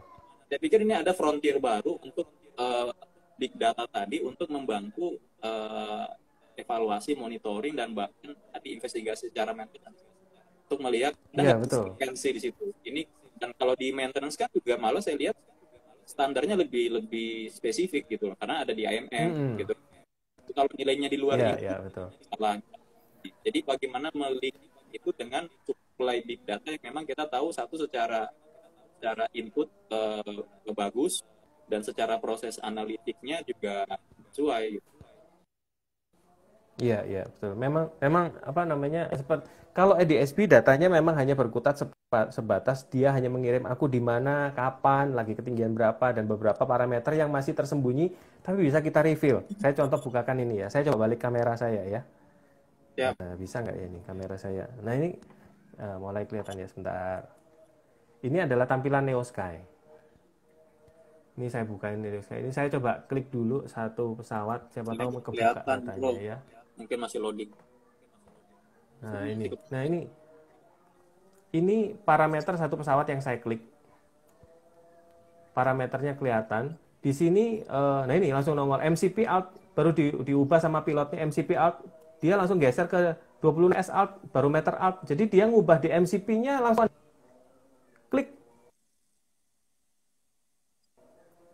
Langsung langsung hilang. Nah itu nongol lagi magnitude heading IAS berapa. Teman-teman yang nonton saya kelihatan, bro. Masih mukanya Bro Vincent. Oh gitu. Ini kelihatan enggak ini? Di sini kelihatan enggak? Coba yang lain. Belum ya? Mudah-mudahan di sayanya yang lemot sinyalnya. Oh, ini kalau di saya kameranya sudah beralih ke belakang. Balik ya. Kameranya sudah beralih. Kameranya sudah beralih ke belakang. Siap. Jadi apa tadi ada MCP? MCP altitude berubah. MCP altitude itu Kemudian MCP altitude itu yang di apa overhead panelnya yang diubah-ubah pilot untuk oh dia ngubah MCP. ketinggian segala macam. Iya, MCP. Oh Tuh ya, belum ini kelihatan banyak tuh rekan-rekan dari belum kelihatan. Padahal ini kameranya sudah saya arahkan ke nih. tuh udah 3 orang yang bilang. Nah, Oh iya, ya. Nanti deh jadi kapan-kapan. jadi Kayaknya resiliennya kapan bagus. mendingan lewat Zoom. Kalau lewat Zoom bisa saya nunjukin ini, jelas kali. Kita ngadain Nanti kapan-kapan ya lah kita siap. kita kita, Itu kita bro. apa tampilin lewat Zoom. Bentar ini Oh ini mode Pak kontrol dosen, Pak panel dosen ini. di MCP nih. Mode control panel ya MCP. Iya Pak dosen. Teman saya ini bro. Angkat. Oh siap, siap. Salam kenal Pak dosen, Pak Kusuma. Siap, siap. Nah intinya gitu Om. Jadi nanti kapan-kapan kalau memang mau bahas tentang Neos kayaknya kita atur waktu apa fitur-fiturnya apa aja supaya paham juga. Jadi nanti akan saya coba bukakan fitur-fitur yang bisa ditampilkan, kemudian bagaimana tampilannya seperti itu. Siap. Intinya gitu Siap. Om. Sampai sekarang masih loading nih tampilannya Bro Vincent. Tapi suara lancar. Gitu, masih load. Halo? Ya, halo. Iya, Coba agak dibalikin putus-putus lagi juga Kak. nih saya. Oh, sinyal. Siap. Jadi mungkin kita back to main topic lagi deh. Ini tadi menurut Iya. Bro Vincent kan akan recover ya. Ada waktunya meskipun memang kondisi short termnya masih seperti ini. Nah, kira-kira apa namanya tadi terkait bagaimana membuat harapan itu masih ada gitu ya. Dan di tengah kondisi yang masih suram, apa sih yang kita ini Bro Vincent, saya, kemudian ini ada Mas Dimas, ada brother-brother yang lain, ada Mas Uto itu dari maintenance, ada Pak dosen Kusuma dari Oh, siap. ya itulah di bidang pengajaran. Nah, kira-kira apa yang bisa kita lakukan secara individu dan secara kolektif? Nah, pertanyaan saya sebenarnya secara kolektif ini apa yang bisa kita lakukan untuk bahasa ini saya adalah membuat industri ini survive gitu secara bersama-sama. Kalau misalnya dibilang survive sebetulnya pada masa pandemi ini, kalau saya boleh bilang kondisinya semua ikat perut. Kita paham sendiri dunia penerbangan, ya begitulah. Ada gejolak di sana sini, kemudian beberapa maskapai juga ada perampingan pegawai yang kita tahu itu juga nggak diharapkan, tetapi mereka juga berusaha survive juga. Ada yang korbankan. Nah, kemudian paling penting adalah dari regulator. Kadang-kadang regulator ini bukannya mau menyalahkan regulator, tapi kadang-kadang regulasinya juga kadang-kadang sebentar-sebentar berubah. Maskapai baru menerapkan satu kebijakan baru untuk menerapkan yang lama. Ternyata yang baru sudah mau berubah lagi, apalagi di masa pandemi ini. Ini yang membuat kerancuan harus mengubah strategi lagi, adjustment lagi, dan segala macam. Terkait harga, terkait segala macam. Kemudian mendekati Lebaran, ini juga ya kita tahu lah lagi rame-rame dilarang mudik Lebaran. Semua pada bilang begini, rekan saya, kami punya satu grup internal penerbangan lah. Jumlahnya cuma 4 orang. Tapi di sini kita ngobrolin semuanya habis-habisan. Dari gosipnya maskapai, gosipnya pentolan di atas sana, segala macam. Mereka pada bilang gini, ambiar bro, ambiar. Ya kita paham juga pemerintah berusaha menekan berusaha menekan penyebaran ya, Baru. penyebaran. Ya, tetapi ya itu tadi ada efeknya juga pergerakan manusia terhambat. Apalagi masyarakat sekarang ini seakan rindu pulang kampung kalau saya lihat ya, jujur. Ya Terlebih termasuk dampak tahun saya rencana pulang dari iya, mau cuti dulu mau nengok orang tua. Ini gimana ini dia larang nggak bisa pulang ya. iya. Makanya nggak bisa pulang. Nah itu kendala-kendala seperti itu Om. Jadi ya gimana kita juga nggak bisa ngomong namanya juga regulasi. Nah, itulah yang kadang-kadang memang kita nggak bisa pungkiri. Hal ini juga bisa membuat amblas dunia penerbangan. Apalagi ada beberapa maskapai yang memang ya kita tahu sendiri memang sudah ada terdampaknya juga terkait dengan beberapa peristiwa. Kemudian terlebih diperburuk sama masa pandemi sampai mereka harus ini dan itu yang diambil oleh perusahaan sampai terdampak juga beberapa rekan kita juga mungkin yang namanya harus benar-benar lari dari kantor. Benar-benar ya kami nggak bisa ngomong apapun soal itu. Jadi yang jangka pendek kita berharap sih semua bisa survive ya. Tapi kalau jangka panjangnya ya itu tadi kita berharap ke depannya maskapai dunia penerbangan masih bangkit. Karena bagaimanapun juga akan menjadi tetap tulang punggung utama untuk transportasi. Tapi satu hal yang kita perlu cermati juga, tol Trans Jawa, tol yang ada di Jawa, ini memperpendek waktu. Saya nggak bisa mungkiri bahwa dengan waktu 5 jam saja, saya bisa menempuh dari Semarang ke Jakarta. Sedangkan kalau saya naik pesawat, saya harus 2 jam lebih awal di bandara. Belum lagi terbangnya, belum kalau delay segala macam. Waktunya hampir mirip dengan saya naik kendaraan sendiri. Ya, Intinya seperti itu. Ini jadi untuk Trans Jawa ini masih dilematis, tapi yang keluar Jawa ini benefit-benefit khusus yang bisa diambil. Sepertinya kalau yang untuk Trans Jawa dengan rute dengan jarak lebih dari 300 km akan lebih memiliki nilai saing lebih baik untuk dunia penerbangan. Untuk Trans Jawa ya, untuk Trans Jawa 300 km ke atas tapi memiliki nilai saingnya baik. ininya, kalau KJT gimana? KJT kan dia ada di tengah-tengah Wah, tuh. KJT. Ada di ini kan saya pernah ketemu sama Pak Salahuddin Rafi ya, ngomong-ngomong. Mm-mm. Memang kunjungan untuk ke situ. Dan beliau kan optimis juga tuh. Tinggal nunggu tolnya jadi katanya. Nah, sampai sekarang belum Nah, jadi. ini sebetulnya Nah sensitif itu nih, sensitif. Soal KJT ini sensitif nih, serius. Karena apa? Di satu sisi ada urusan-urusan yang lain yang kita tahu, ya susah dibahas lah. Tapi di satu sisi kalau misalnya kita bahas secara fisiknya, memang jauh sebetulnya dari apa pemukiman yang diharapkan. Dulu kan diharapkan mengganti Bandung. Tapi adik saya pernah nyobain KJT, dia bilang, aduh jauh banget. Waktu itu ya, waktu itu sempat nyobain KJT. Dari Surabaya landing KJT, diangkut dengan Damri menuju ke Bandung. betul betul. Kemarin Dia bisa ikut nyobain, Free Damri kalau nggak salah ya. Tinggal nunjukin tiket. iya, free Damri. Dia bilang, jauh banget, jauh banget, jauh banget. Dia bilang malah lebih capek di bisnya daripada di pesawatnya. Pesawatnya cuma 40 menit sampai JT. Nah, bagaimana tentang prospek KJT? Kalau memang garap ya mungkin itu nunggu tol. Kemudian ada beberapa persepsi juga pemikiran-pemikiran mau dibuat apa MRO.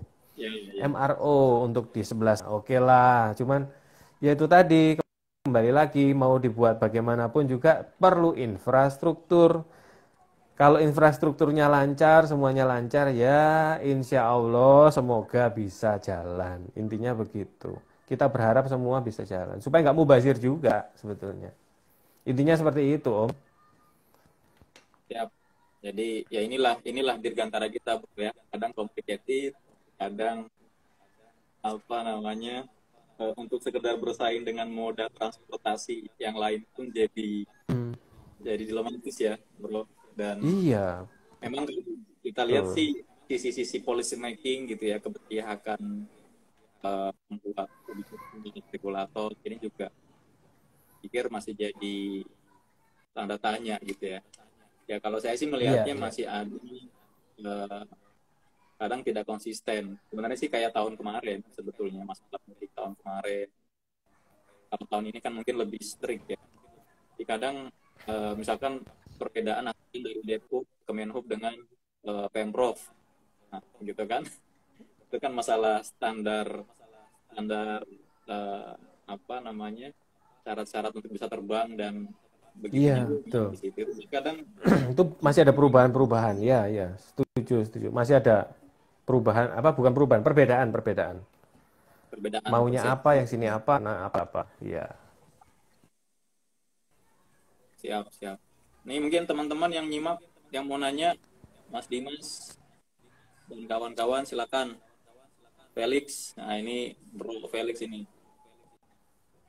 Ini Pak Johan Rizky, Pak Tuku Johan bukan ya? Oke. Ini aviator juga nih saya lihat dari fotonya. Wah, mantap. Jadi memang tantangannya masih Pak Kusuma nih kita ajak coba kita pancing dulu nih. Soalnya fotonya Bro Vincent nge-freeze terus, cuma foto Oh, profil terus lingkaran. Yang lain sama ya? Coba Dimas, tolong di komen Mas Dimas. Sama nggak yang saya lihat? kok aneh ya? Padahal di saya, kan di saya. Wow. Kalau di sini gitu, foto saya gerak. Kalau Bro Vincent Aduh, kok aneh ya? nge-freeze. Di saya normal ini. Atau coba Bro Vincent leave dulu, nanti saya add lagi. Oke, saya coba live dulu sebentar Kayaknya ya. Saya live dulu. Oke, di sini yang ini. ya, Coba saya undang Dimas dulu deh. ya. Tuh ada pertanyaan tuh, mau magang di Neo Sky. Ini Mas Dimas yang kemarin nanya-nanya saya soal Max ya, Dimas ya? Tertarik dengan Max ya? Wah, Dimasnya nggak bisa. Nah, coba tuh Burem. Halo Bu Nancy, apa kabar? Wih, ada Our Aviation Hobby. Welcome Our Aviation Hobby. Tuh, nge-freeze.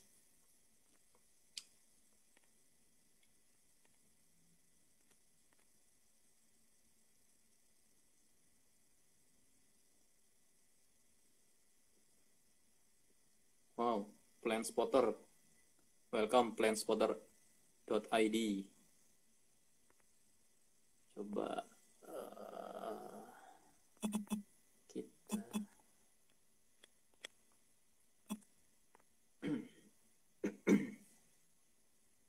ya, yang mau nanya selain nanya magang, Dimas nanya apa lagi?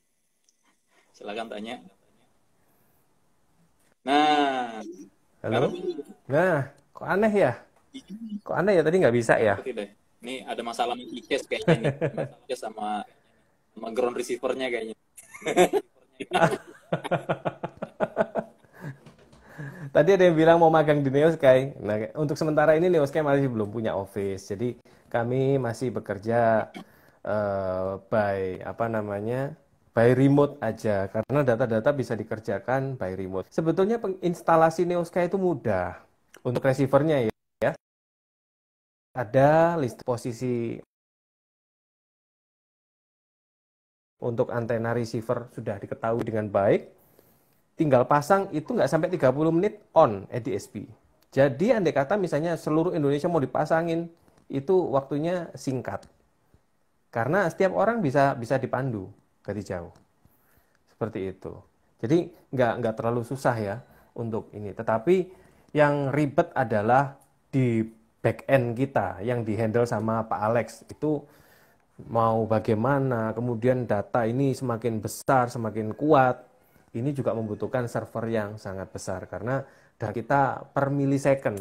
Ada pesawat-pesawat tertentu yang datanya sangat rapat. Contoh, Boeing 787. Kalau begitu masuk perimeter Indonesia, waduh, kita itu kayak disemprot data dari satu receiver.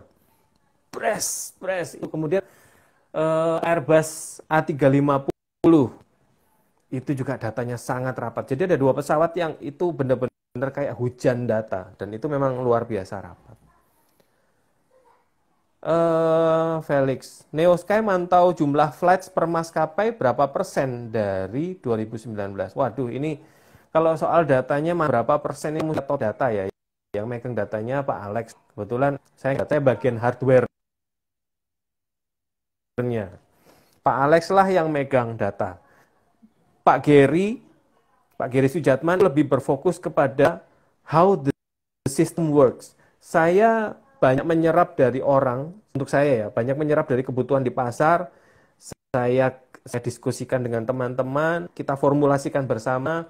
Mas Gary membuat membuat parameter-parameter yang harus dihitung dan segala macam.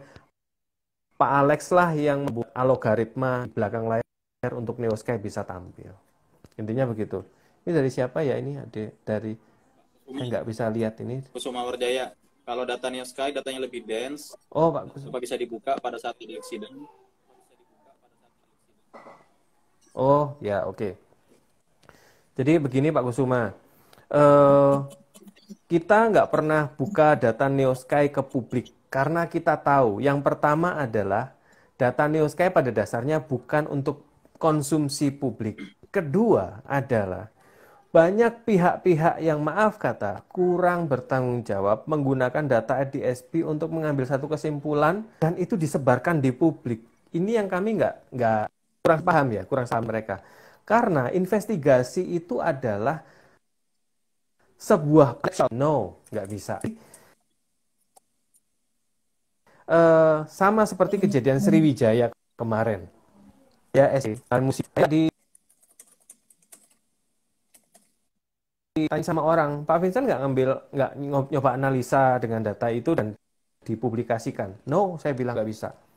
Kami nggak mau ngambil hal seperti itu. Kami nggak mau menyesatkan masyarakat. Maaf, kami nggak mau menyesatkan masyarakat. Kalau hanya ngambil data EDSB semata dan langsung begitu nggak bisa. Dan kita juga nggak tahu what's happen in the cockpit. Kita nggak ngerti what's the problem, nggak ngerti. Kita cuma tahu posisi pesawat, ketinggian, kecepatan. Memang kita bisa lihat parameter-parameternya, tetapi itu belum mencerminkan the real situation what's happen with the aircraft. Masih banyak parameternya, masih sangat banyak. Kenapa pesawat misalnya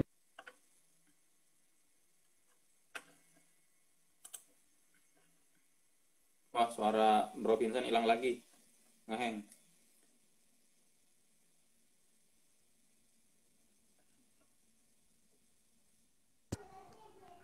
Siap.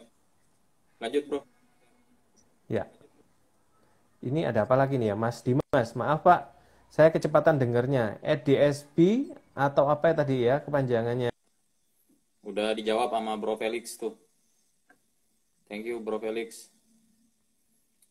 Automatic Dependent Surveillance Broadcast. Kalau nggak salah ada versi lain untuk ADSB. Gimana? Versi lain nggak ada nih, bener nih. Benar, Automatic Dependent Surveillance Broadcast. Yes, betul.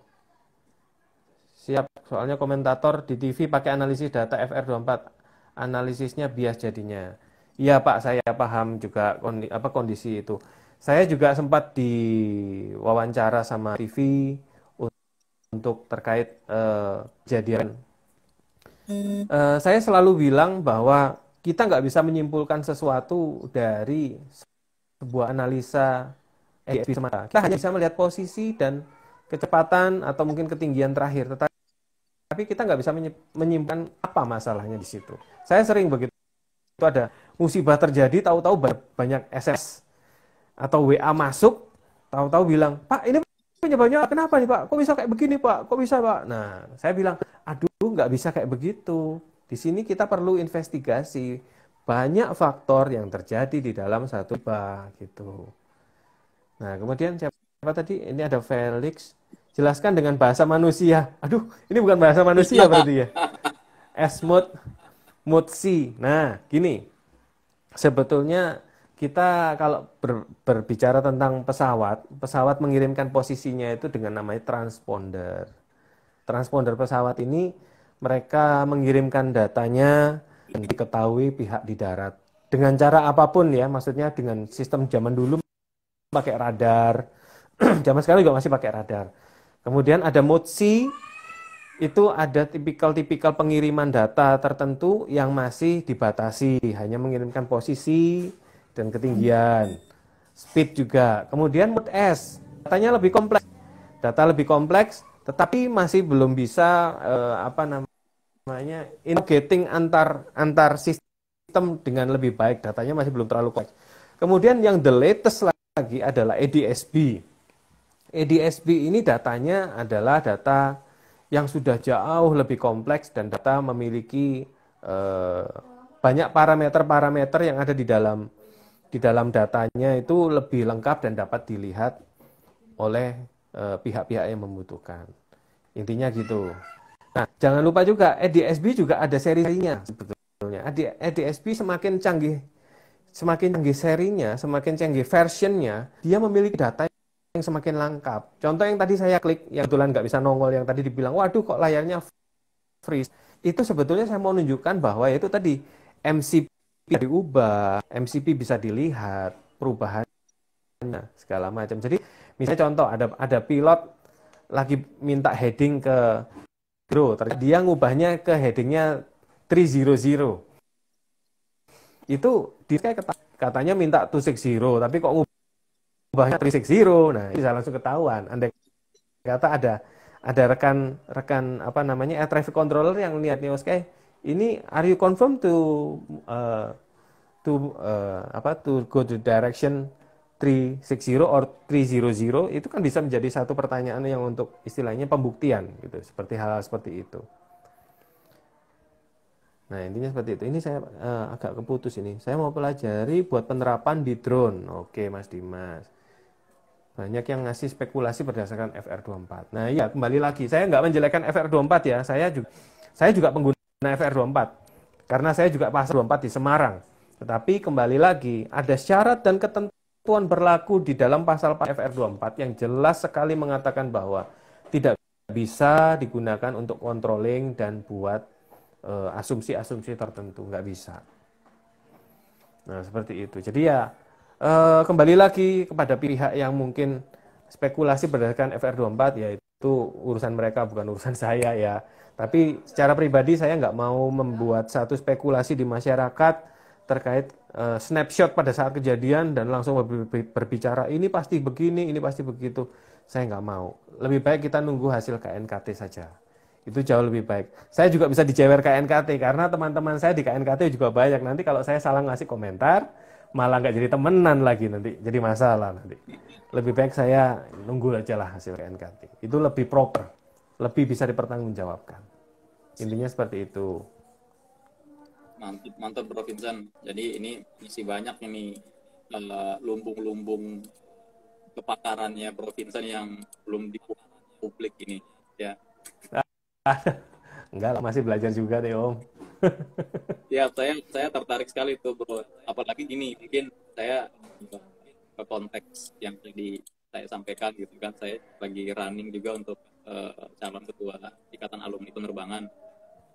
Nah, Oh juga siap. kita ada pertanyaan dari salah satu dosen ya, gimana gimana cara meningkatkan riset-riset industri gitu. Nah, ini kan saya pikir pengembangan pengembangan apa namanya software ataupun jasa Neosky itu kan perlu dikembangkan lebih jauh ya melalui research research bareng misalnya, dan di ITB sendiri itu saya juga tahu banyak pakar-pakar situ atau dosen-dosen yang katakanlah ada yang punya spesialisasi di bidang apa, ada namanya kendali terbang gitu ya, kemudian aerodinamik, kemudian salah radar dan seterusnya, di luar, dan ini kan konteksnya adalah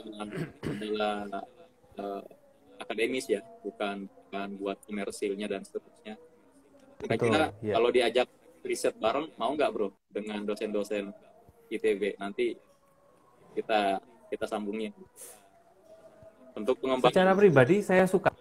Hmm. Secara pribadi saya suka untuk pengembangan ya, secara pribadi, karena mau nggak mau itu membuat saya sendiri mengetahui hal-hal yang baru dari yang belum saya pernah tahu dan menemukan hal yang baru. Tetapi kembali lagi, kalau misalnya riset-riset terkait Neo Sky dan segala macam, saya juga harus berunding dengan kedua rekan kerja saya, nggak bisa dari saya sendiri. Jadi intinya sebetulnya pribadi saya juga sangat terbuka untuk segala opportunity yang bisa dikembangkan untuk Neo Sky secara pribadi, karena saya suka ngoprek ya, istilahnya suka utak-atik, suka segala macam, bagaimana tuning antena supaya bisa jangkau jarak yang lumayan jauh, itu saya suka seperti itu. Contoh-contoh seperti itu. Siap. Mantap, mantap Bro. Ya, jadi mudah-mudahan itu kan saya pikir salah satu upaya menjaga survival dan industri dirgantara ini kan tentu perlu perlu kerja-kerja antar looping ya, antar silo gitu kan, untuk Iya, meningkatkan output dan kualitasnya sih. Siap, nanti iya, kita betul. bisa lanjutkan Pro Vincent, dan mungkin ada pertanyaan. Ini acaranya judulnya Asara nih, tapi saya yang nanya sengaja. Biar saya nggak banyak ngomong, saya hanya nge-push aja. Kalau tadi saya Saya yang cerita ya ceritanya. iya, saya terima kasih banyak. Saya hampir Sama-sama Om. Terima kasih buat rekan-rekan yang mendengarkan juga. keren bro, saya salut dan lebih banyak lagi masa kecil, kemudian perjuangan ya. Dan saya pikir namanya orang-orang Dirgantara itu pasti orang-orang yang punya karakter yang kuat, gitu. Karena dia punya kecintaan yang apa kayak tadi kayak refleks gitu ya, anak-anak langit lah kita nyebutnya, tapi itu kan ditunggu Iya, betul. perjuangan kita gitu, nggak ada yang jadi dengan Iya, seorang Habibie aja juga kan sampai sakit di negeri orang, sampai meninggalkan keluarga, orang tua yang juga meninggal. betul. Jadi, dia mudah-mudahan ini tentu ada spirit bersama yang harus kita warisi, yaitu bagaimana paling juga Nah, teman betul. Ya. Dirgantara dan kita adalah perjuangan, gimana berjuang bersama untuk survive sama-sama. Betul, betul Om. Iya, betul, betul. Siap bro. Ada pertanyaan kah? Itu kalau nggak ada, skip. Kalau pertanyaan saya satu, kapan live lagi? Gitu aja deh. Kapan apa bro? Kapan kita nge-live lagi? Gitu aja. Siap. Kayaknya Nge-live lagi. lagi via Zoom. Insya Allah nanti arrange. Via Zoom, supaya bisa saya tunjukkan Neosky juga. Dan Ya. ini kayaknya kalau memang IG saya lihat kurang stabil ya. Dari kemarin juga saya nge-live IG, kadang suka ada ini kehambat dari transmisi sinyalnya nih. Kayaknya transporternya atau servernya IG kurang canggih dibanding Zoom. Zoom lebih lancar. Iya, saya ngerasain Zoom lebih lancar juga sih, betul. Ya, ya. Jadi, oke, makasih Ya. Bro Vincent, sudah hampir 2 jam ini, 9 menit menuju 2 jam. Iya, udah hampir 2 jam. Dengan Ngobrolnya nggak kerasa ya? luar biasa. Dan salut sekali lagi, dan juga saya mohon doa restu dari Vincent. Tentunya tadi kalau saya cuma Siap. pengennya menyalurkan passion di Dirgantara, dan memang teman-teman di alumni pun memang mereka banyak melihat karena saya aktif di Forum Dirgantara Muda, kemudian ya sempat nggak nyangka juga gitu. Dan memang dari kontestan itu paling angkatan termuda lah, jadi ngelawan senior. Tapi kita sih anak kita Siap, nyebutnya Om. keluarga, bahkan namanya itu KMPN, keluarga mahasiswa penerbangan. Nah, makanya saya ngajakin Oh, siap. Vincent, ayo kita S2 bareng di ITB. Biar jadi keluarga bareng ya, Om, ya. Keluarga studi ya, Om, ya. Siap, Om. Tadi setia terus cabut gitu. Siap. Makasih Bro Vincent waktunya buat Siap, teman-teman yang Om. udah menyimak. Pokoknya Sama-sama, Om. agendanya ya Zoom pasti. Siap, siap. Thank you Coba Bro Arafat, Vincent. rekan-rekan semua. Sukses Siap. juga. Ya, Sampai oke. ketemu. Ya. Izin kita Sampai sudahi. ketemu, Om. Ya, Terima kasih. ya. Selamat malam Bro Vincent dan Malam. yo mari. Terima kasih.